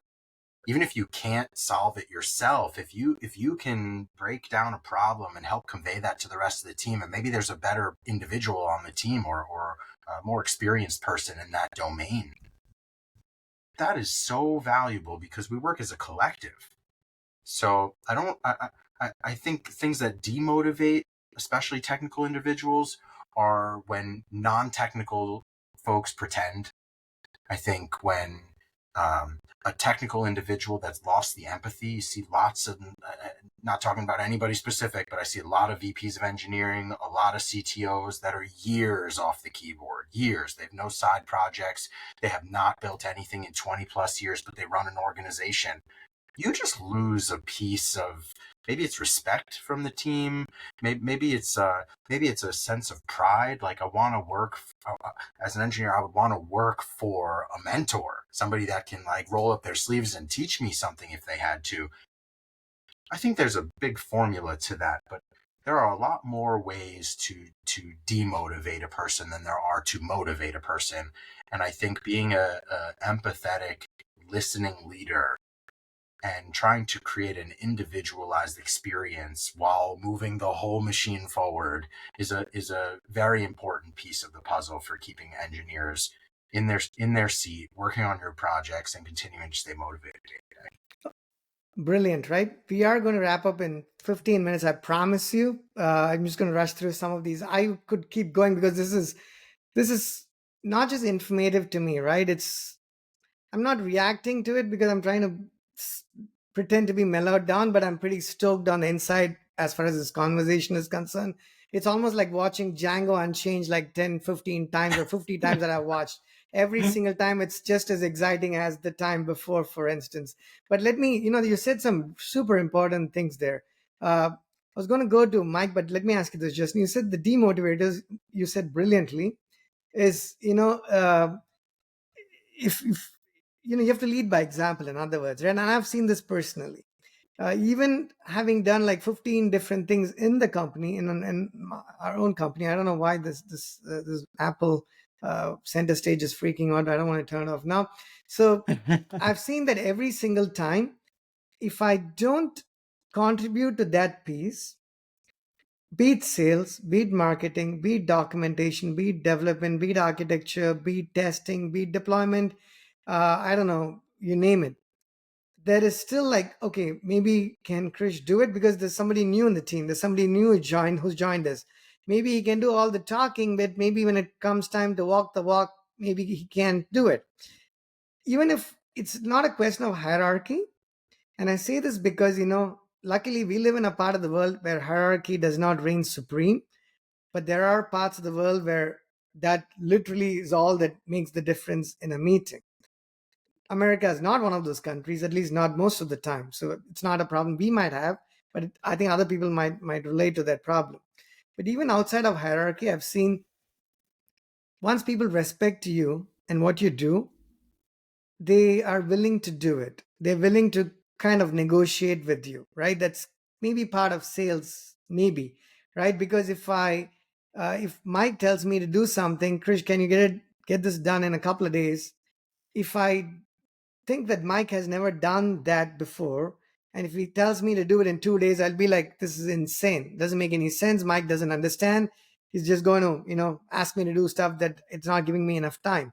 But if I've seen Mike do it before, then I have a completely different reaction. One is, oh, I actually thought this would take longer, but the fact that Mike says that it can be done in 2 days, and I know that he's capable of doing it because he has done things like this, tells me that the approach that I had in mind perhaps was not the correct approach.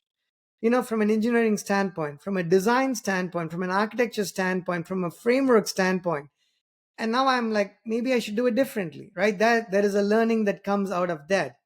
That's why I think personally, I feel like I'm nowhere near the smartest person I know, not even by a distance. But even if I feel like I'm smarter than somebody else in the room for a few minutes, I know I'm in the wrong room, because I know there are hundreds of thousands of rooms where I would be the stupidest person. And I find comfort and satisfaction being in those rooms than in the room that I'm currently in, for instance, right? So I think your demotivator completely resonated with me. Mike, I was going to go to you to ask your favorite languages and frameworks or technology. And I want to make it a two-part question. One is, what was it prior to the advent of generative AI? So if you could answer this two ways. One is, let's pretend NVIDIA hasn't made it yet. Let's pretend that these things are not as popular. What were the things that you like to do from an engineering standpoint? Now that there are these tools, how has what you've generally been doing changed from a technological standpoint? Are you doing the same things very differently, or are you doing different things to begin with? Yeah, so I think I spent most of my career I started as a front end developer, so I naturally had to learn JavaScript, which led to CoffeeScript at once upon a time, and then over to TypeScript, right? So I've spent a lot of time in the JavaScript to TypeScript community, and honestly, it's the bulk of what we build here. It's very popular. I mean, I've never had trouble finding work in it. Um, that being said, somewhere along that journey, I got into functional programming, and I learned Clojure. And I had tried learning a few different languages like Rust and Go because they were kind of popular at the time. But what's weird is Clojure. I managed to get through this whole book, Clojure for the Brave and True, and then I was actually learning it and enjoying it. The thing is, Clojure is a little bit of a tough sell as an agency to the type of markets that we play into. So I kind of learned it, but I was very curious about getting more into functional programming. So that's when I said, let me learn Elm and do that. And I got in, that was like a typed functional language. And then I came back to TypeScript. It's not that I came back. I was always writing TypeScript at this time, but all of those things brought things into TypeScript. Recently, I picked up Ruby on Rails again. So we used to do projects in Ruby on Rails, I want to say 5 or 6 years ago, maybe around Rails 3, 4, and 5, somewhere in there. And then I kind of moved away from it in favor of a full TypeScript Next.js kind of stack. And then I want to say with Rails World 2024. So if you think that those conferences don't make a difference, just kind of watching the whole keynote, I said, feel I was just very motivated by DHH's keynote. Like, I got to pick this language up again. Because you know what I always noticed about the Ruby community is they have such a love, and like I was always like, man, I wish I could love my language the way DHH loves Ruby. I don't love TypeScript like this. Like I like building products broadly, but I don't just like love the language, if that makes any sense. But I love building products, and this language I'm very productive in, and I got very into learning how to use static types properly, and I was all about the static types and the functional programming. And then I'm having this return to Ruby, and I'm rereading practical object-oriented programming because I have to kind of break my brain out of the TypeScript and the static types again. And it's interesting because I've always known dynamic typing has this efficiency to it that people talk about from like Mythical Man Month. And my God, I'm really enjoying coming back to it because I'm like, oh, I got to forget the static type. Now it's about duck typing. And I'm like shifting the brain. And one of the things I'm trying to do is it feels very uncomfortable. Like if you asked me today, I'd be like, I miss my static types. But I know that's just a result of me needing to cross this chasm of feeling comfortable. And only once I'm comfortable am I going to be able to give an accurate judgment of what I feel like. However, greatly enjoying that process. And what has changed is I'm using Claude or Anthropic as like a teacher, because now, very similar to like when you're reading a book and you come across a word you don't know, and the old way was you'd stick a bookmark in it and you'd go to the dictionary and you'd have to like break your train of thought, go to the dictionary and figure it out. In coding, it was like I have to go to Stack Overflow, read a bunch of articles, and sometimes I might just like copy and paste the code, even though I'm like, oh, I don't know what that syntax is. I don't do that at all anymore. Now I can go to Claude and say, hey, what's this percent bracket thing? And they're like, that's a new way to define what's this thing that I'm seeing in this Rails generated code, and it explains it all for me. And some of it's wrong, but thankfully I'm like knowledgeable enough. There's enough mastery for me to like be like, that part seems like I could double ask it. So like that part seems wrong. But what's really cool is that it's giving me this real time kind of like, I'm not letting anything slip. I'm like, hey, I want to write this the right way. Is this idiomatic? Is it? And sometimes it catches itself. In my coding practice, I tried in terms of editors, I tried Cursor, which is the one that everyone talks about. I did the 2 weeks, the free trial. At the end, they asked me for my money and I didn't give it to them. I didn't love it. I still like GitHub Copilot though. I enjoy the idea of I'm still the driver, but you're helping me, especially with like boilerplate type code. It's really good for that kind of thing. You got to be careful. Every now and then I see myself tabbing into code that I'm like, wait, that doesn't, that's not right. I shouldn't have done that. Like I want to get, so that has helped me kind of pick up new languages and frameworks though, because that coupled with I'm not going to let that slide. I want to explain what that syntax is doing under the hood is really a really great way to learn. Whereas like the way I learned previously in my career is sort of, you'd like build up a list of stuff you were going to look up at some point later, even because you're like, well, the code works, it passed the tests. Like I'll look up what that does exactly later. Now I can do that in real time, which is really cool.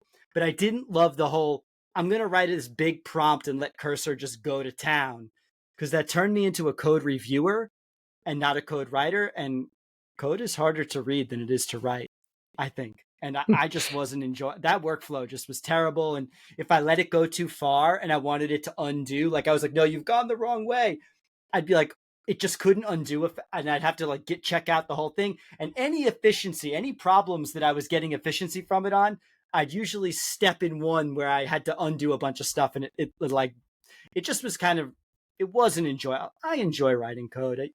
GitHub Copilot is for me. I think I may even have that. I toggle it on and off sometimes because sometimes I don't need it. I like having the LLM as my new search engine, but I'm not turning into a prompt engineer. It's not for me. Mike, whatever you said in the last 5 minutes, if you took 3 hours to say that and recorded that onto a video, I could replace my rain sounds that I use for sleeping with whatever you're just saying there, because it's, as an engineer, it's music to my ears. I could never, ever, ever get bored of listening to that, because it's like, again, me talking in a different voice, perhaps with a lesser accent, if you will, right?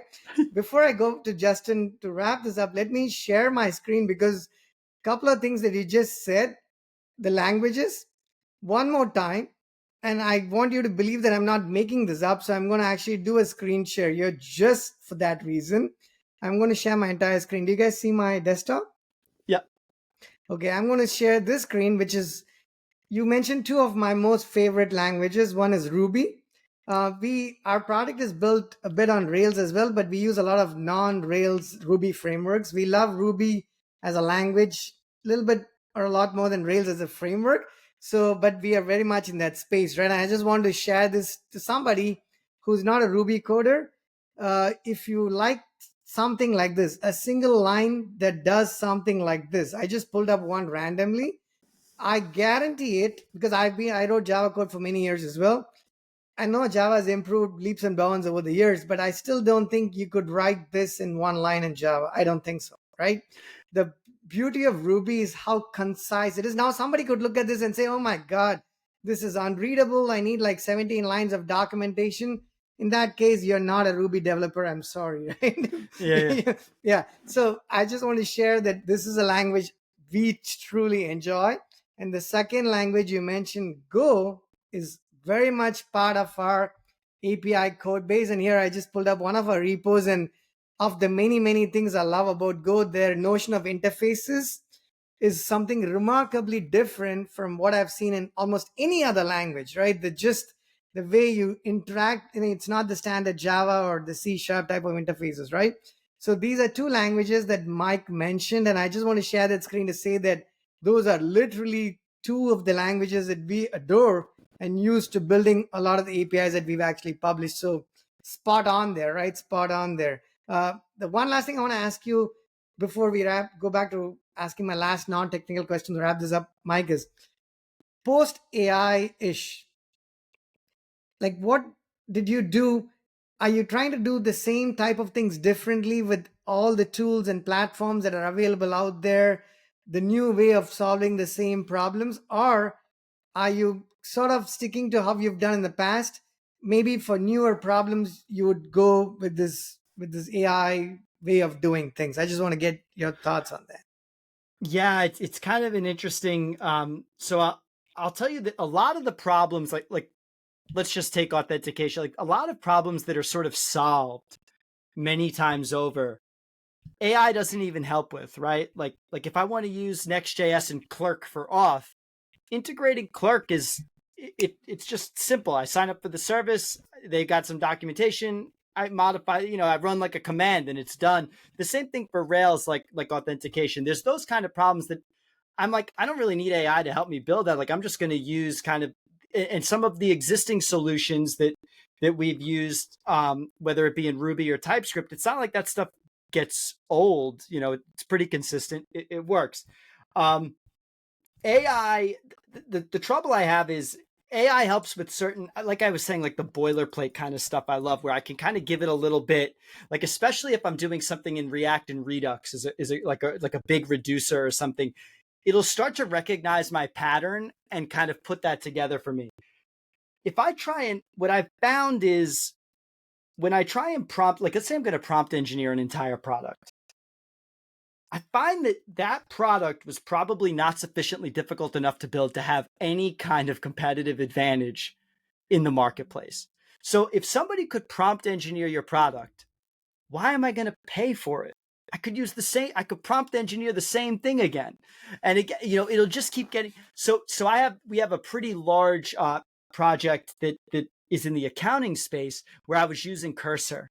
And it's a very difficult problem. We tried all sorts of LLMs at it. We tried all sorts of, again, Cursor to write the code. It was just too much. There was too much dynamism in the way and it was a lot. It was solving a pretty difficult problem space. And it really required you to think about the code you were writing, because the problem is, even if the LLM got it right, whenever we needed to make a change, nobody knew. Like, it was like, wait, did you do that? Did you do that? Well, I did it, but didn't do it. so I don't really know why it broke. Like, I mean, I just used the test cases it gave me. And like, so you run into this area. So any problem that's sufficiently hard, I think you have to be careful, because you still want a human to have known kind of how that was built. You still want a human to maybe have used their brain to think up the test cases that need to be covered.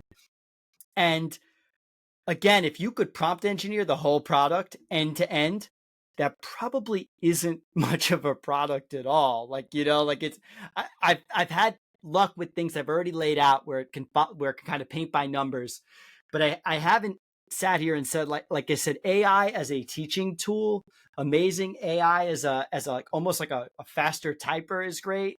But I do very much agree with folks that sometimes you catch yourself waiting for the tab key. You're like, do I have to write that? And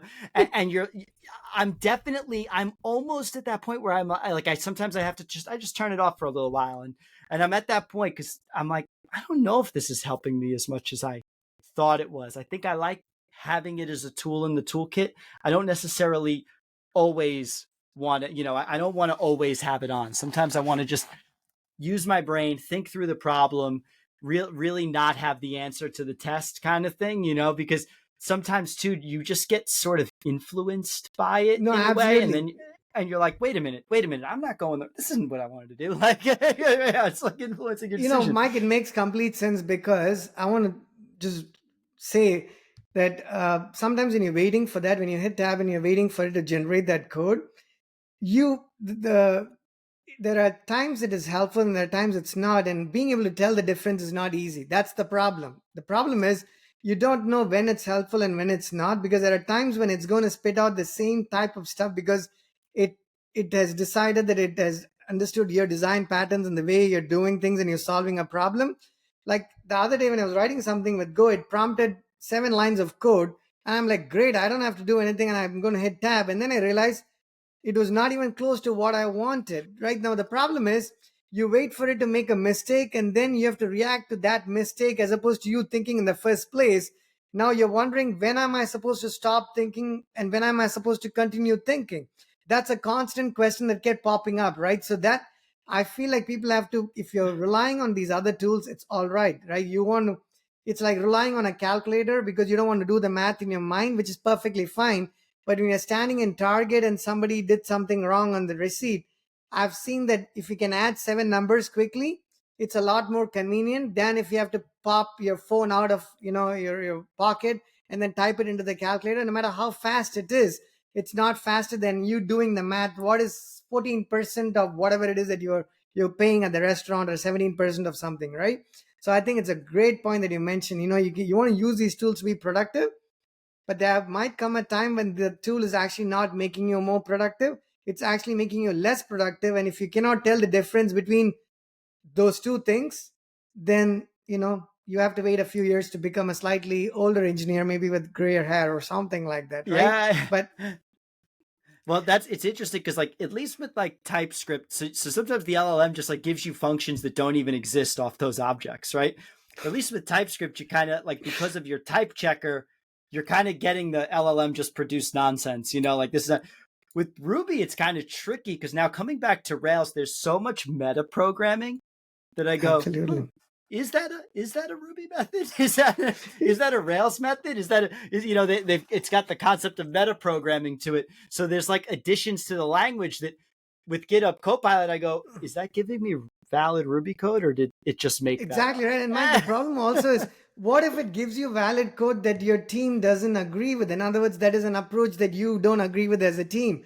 Now we have to go back and rewrite it, right? So that's awesome. So I think, and the LLM always agrees with you. Sometimes I'll say to it, I'll go, oh, is that really the best approach? Like I would when I was using Cursor, and it goes, you're right. I go, wait, you just keep saying I'm right. I was like, wait, I was like, I'm not into it. I want my team. I want people. totally right. Now, before I go to the last non-technical question, I want to go back to Justin to see if ask one thing, which is I'll say what I think Mike said earlier, and I think Jensen Huang has said the same thing in different words.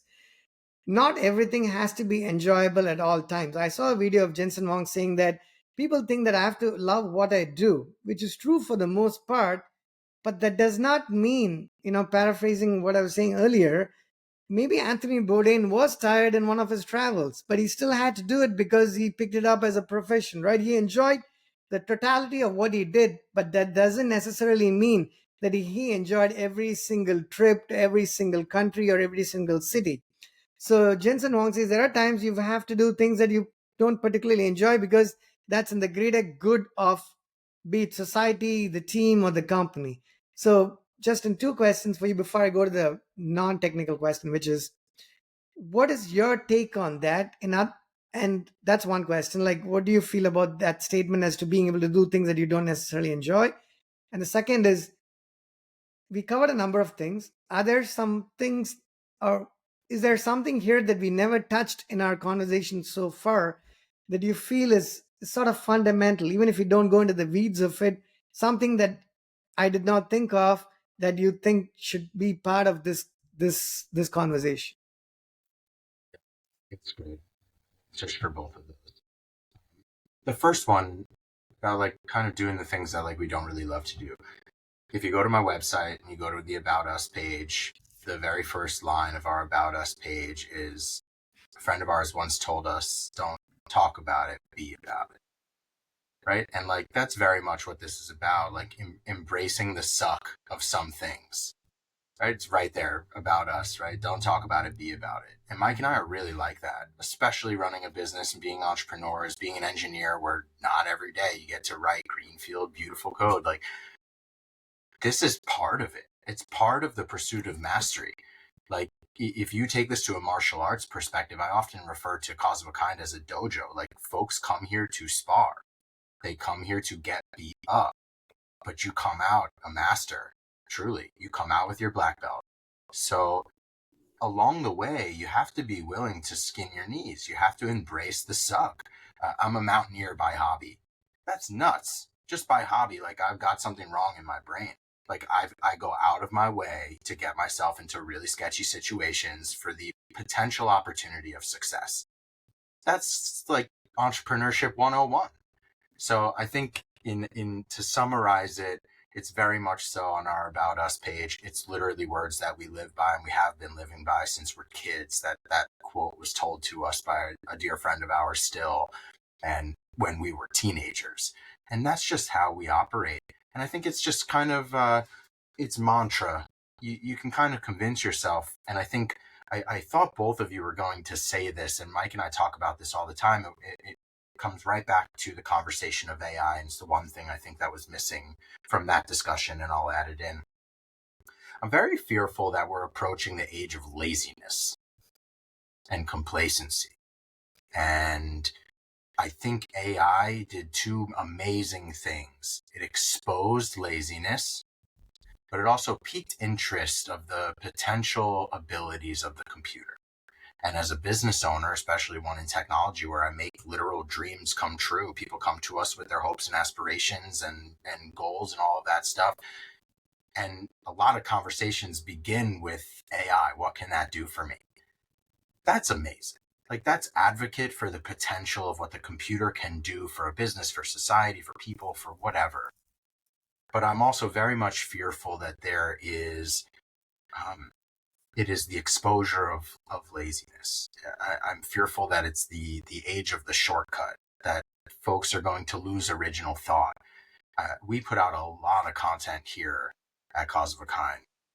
Every single piece of it is created original thought. We've played with AI. We just run tests. Like if you go to our blog, we have a special writer on our blog called Alfred Indigo. That's an AI. Like we just run tests to see how I can game a Google algorithm.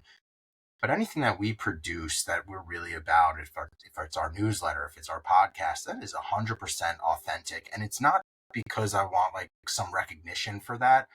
It's because I'm in pursuit of mastery. And we talk about this all the time. I want to be the best at whatever I'm doing. Best climber, best parent, best spouse, best business partner. I just want to be the best damn that I can be, whatever that might be. And I'm worried that if you default to a tool, you lose the ability to do it should the tool disappear. And everything that we do in our craft, as long as I can maintain an internet connection, we will continue to do. And I don't know if this will happen. I'm not predicting the future at all. But one good problem in the AI community, and we're going to regulate that all the way down. It can disappear and collapse potentially like the crypto environment. So I'm not going to just put all my chips into that. I still want to pursue the core of the capability. And full circle for me is the one thing that my grandfather left us as a legacy is handwritten on a typewriter, absolute free thought. That's my pursuit. Like, that's the thing that I want to be known for. I don't want to be known as like the guy that was able to plug a couple commands into an AI and spit out some whatever.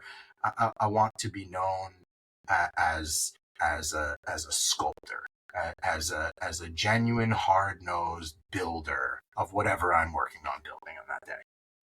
Beautifully said, right? And I shared Jensen Wong there momentarily because as a startup and as a small family, we talk about AI in some capacity on a daily basis. And we also talk about Jensen Huang as if he's family, right? It's just like he's become part of the conversation. So I just felt like when you said AI, I just want to share that. But what you summarize here is beautiful. And the one thing that caught my attention was being good at whatever it is that you do. And I want to share a simple example, right? I go buy a sandwich at Potbelly. It's a simple Mediterranean veggie sandwich. And we buy a similar one in Panera Bread as well. Now, it's not rocket science, right? I mean, it's bread, artisan bread. You toast it, you put some veggies in there, you take the avocado and then you put it together. But the number of times we get it the way we actually don't want it, and if you're a picky eater like me, you're like, you know what? I'm not enjoying this. And if you try to explain the difference, I mean, there's not a whole lot going on there. There is no meat in there. There's just vegetables that are mostly fresh put in a sandwich. Similarly at Potbelly. How bad can it be? I promise you, there are times that we wouldn't even bother eating it because it's terrible. And I know because when I go to pick it up, the sandwich artist, there are people who treat the sandwich with respect, and there are others who treat it like, hey, I'm getting paid for the hour. I could care less how you want the sandwich. The pickle could be sticking out, the tomato could be disproportionate or whatever. I think that's what when I meant work culture and ethic, I was super impressed. Even the first week I was here in the country, everything that got done was very different from what I was used to. People gave it so much respect. There would be a paper that you write in college. It's a silly, simple paper, right? If I had done that back in India, I would have been like, you know what, I'm going to spend half an hour, be done with it, right? But here I felt like people gathered, met, discussed that paper in the interest, in the pursuit of producing the best paper. Which to me, if you extrapolate that, I don't think Inglorious Bastards or Django Unchained, I keep quoting Quentin Tarantino, but I like other people too. But those movies do not get made. You don't become a Christoph Waltz if you didn't love your art of acting. Just eating the cannoli in Inglorious Bastards, I watched that scene like 200 times and I'm like, how does he do it? Is he a born genius of an actor? Maybe he is, but he's also, I'm pretty sure, hardworking, right? He loves what he does and he's giving it everything that he has. And I know I don't know if he's American, he's German, so slightly off example, but regardless, right? The movie was made by an American, right? So I'm very proud that it was made by Quentin Tarantino. So I want to say that what Justin says there about giving it your best is not a cliche. That's what produces good people. That's what produces cause of a kind. That is what produces Justin Abrams and Mike Rispoli, right? There is no easy way to becoming those people or getting to those points. So I think I want to almost stress that. Now, with that, I want to ask the simple, now this was pretty technical, right? The conversation, but it was fun, but it's still technical. So I want to at least end with a very sort of a silly, not silly, but a lighter note, if you will. And I asked this of all my guests. Maybe I'll ask you guys a bit more. What is a favorite dish of yours? Let's start with Mike. And if it's, again, the audience is in different parts of the world, they may or may not understand it. So you're going to have to explain it.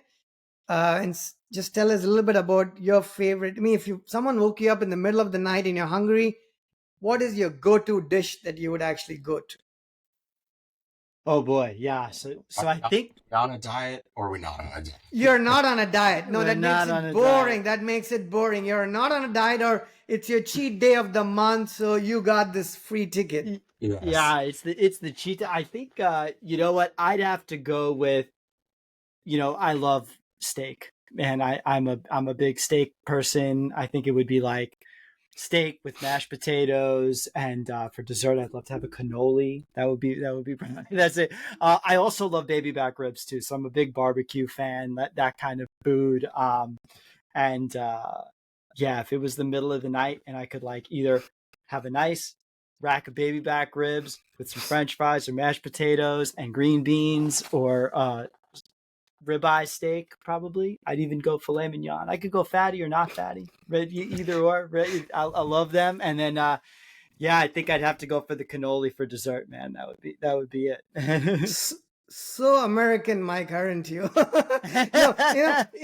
The irony is not lost on me that the question comes from somebody who's vegetarian who grew up in India, where you probably heard of the holy cow, and then the answer is no. I want the steak. It's funny because before we go to Justin, I'll say this. There are a lot of Indian people in New Jersey, right? And people, Indian people love new homes. They buy these homes all the time. And someone told me that when they buy these new homes, like in New Jersey, it's Hindu culture that you actually bring a cow into the house, right?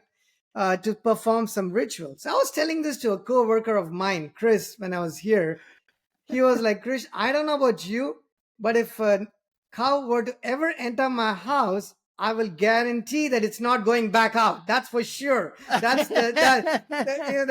he said, are you serious that people actually bring this in New Jersey? I was like, I'm not kidding. That actually is true. It's kind of funny because in India, you do this when the house is not completely built and we don't have carpet, so it's all right. But here it's kind of funny because the house is completely done. They're moving in.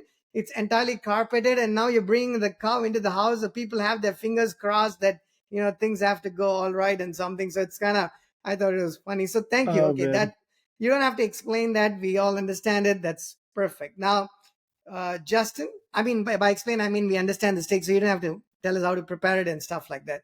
So Justin, what is your favorite dish?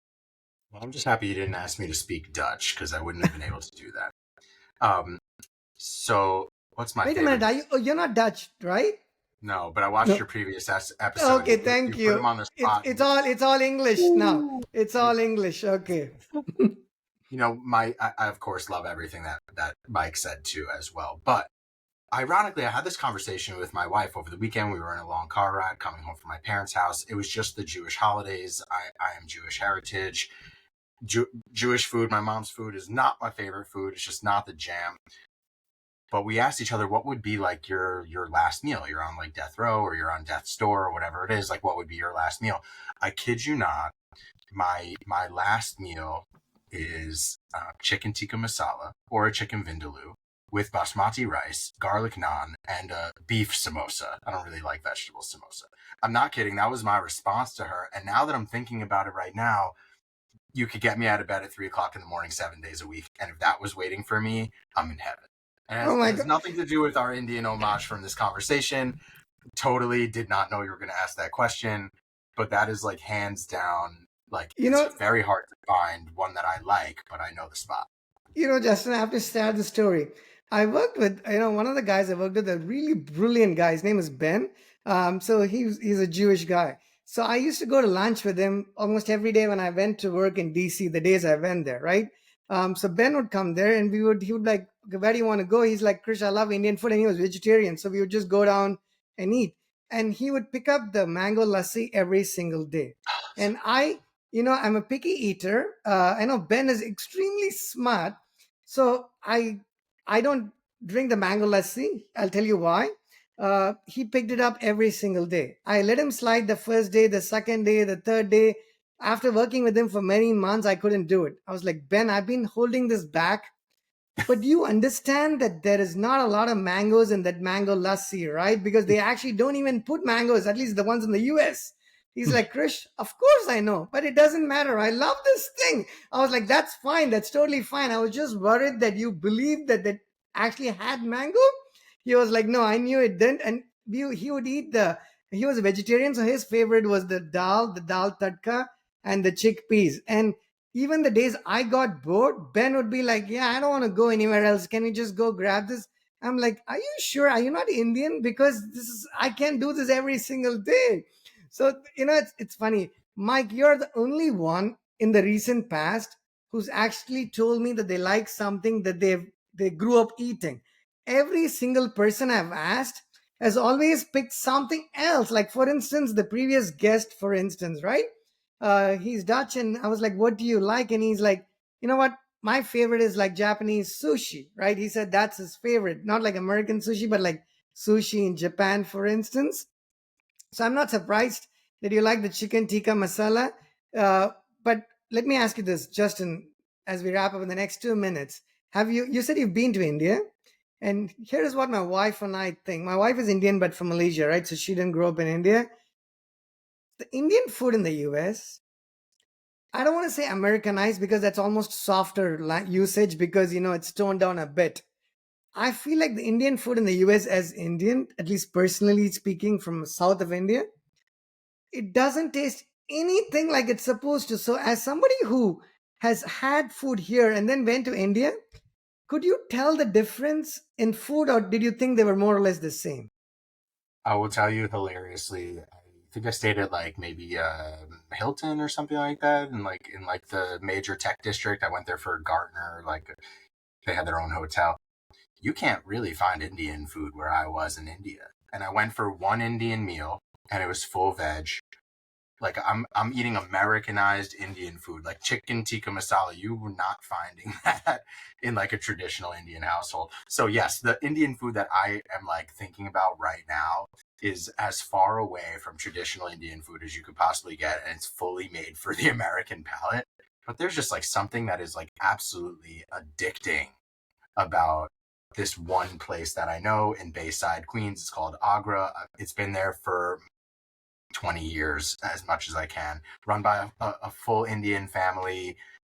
They know what they're doing over there. But for some reason, I can't even compare it to the food that was in India. What I had in India, I don't even remember. I remember enjoying it incredibly. But the Indian food that I was used to from here in New York, you can't find in India. Well, it has Maybe meat. basmati. But that's what I Yeah, you always said. can't. Like I was like, I You like can't chicken find it. tikka, but I thought, yeah, it's not vegetarian. You can't find that. It was like not a thing. I went for a hamburger in India. It was like a huge issue. It was like a whole thing that friends were fighting. Like, are we really going here? We've never been here before. But at least Oh my everybody God, enjoys it.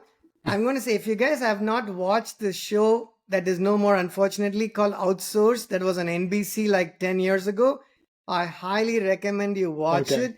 It's absolutely hilarious. It just came at the wrong time, so they didn't become popular enough, and they didn't press on the stereotypes as far as they should have. They didn't want to offend anybody, so they went light, and I think people didn't appreciate it. But I highly recommend, and especially you mentioned hamburger. There is an episode where this guy from Kansas City goes to India because the job was outsourced to India, and he needs a burger desperately, and somebody gives him a lentil burger, and he takes a bite into it, and he's like, oh my goodness, what is this thing? I can't do it. It's super funny.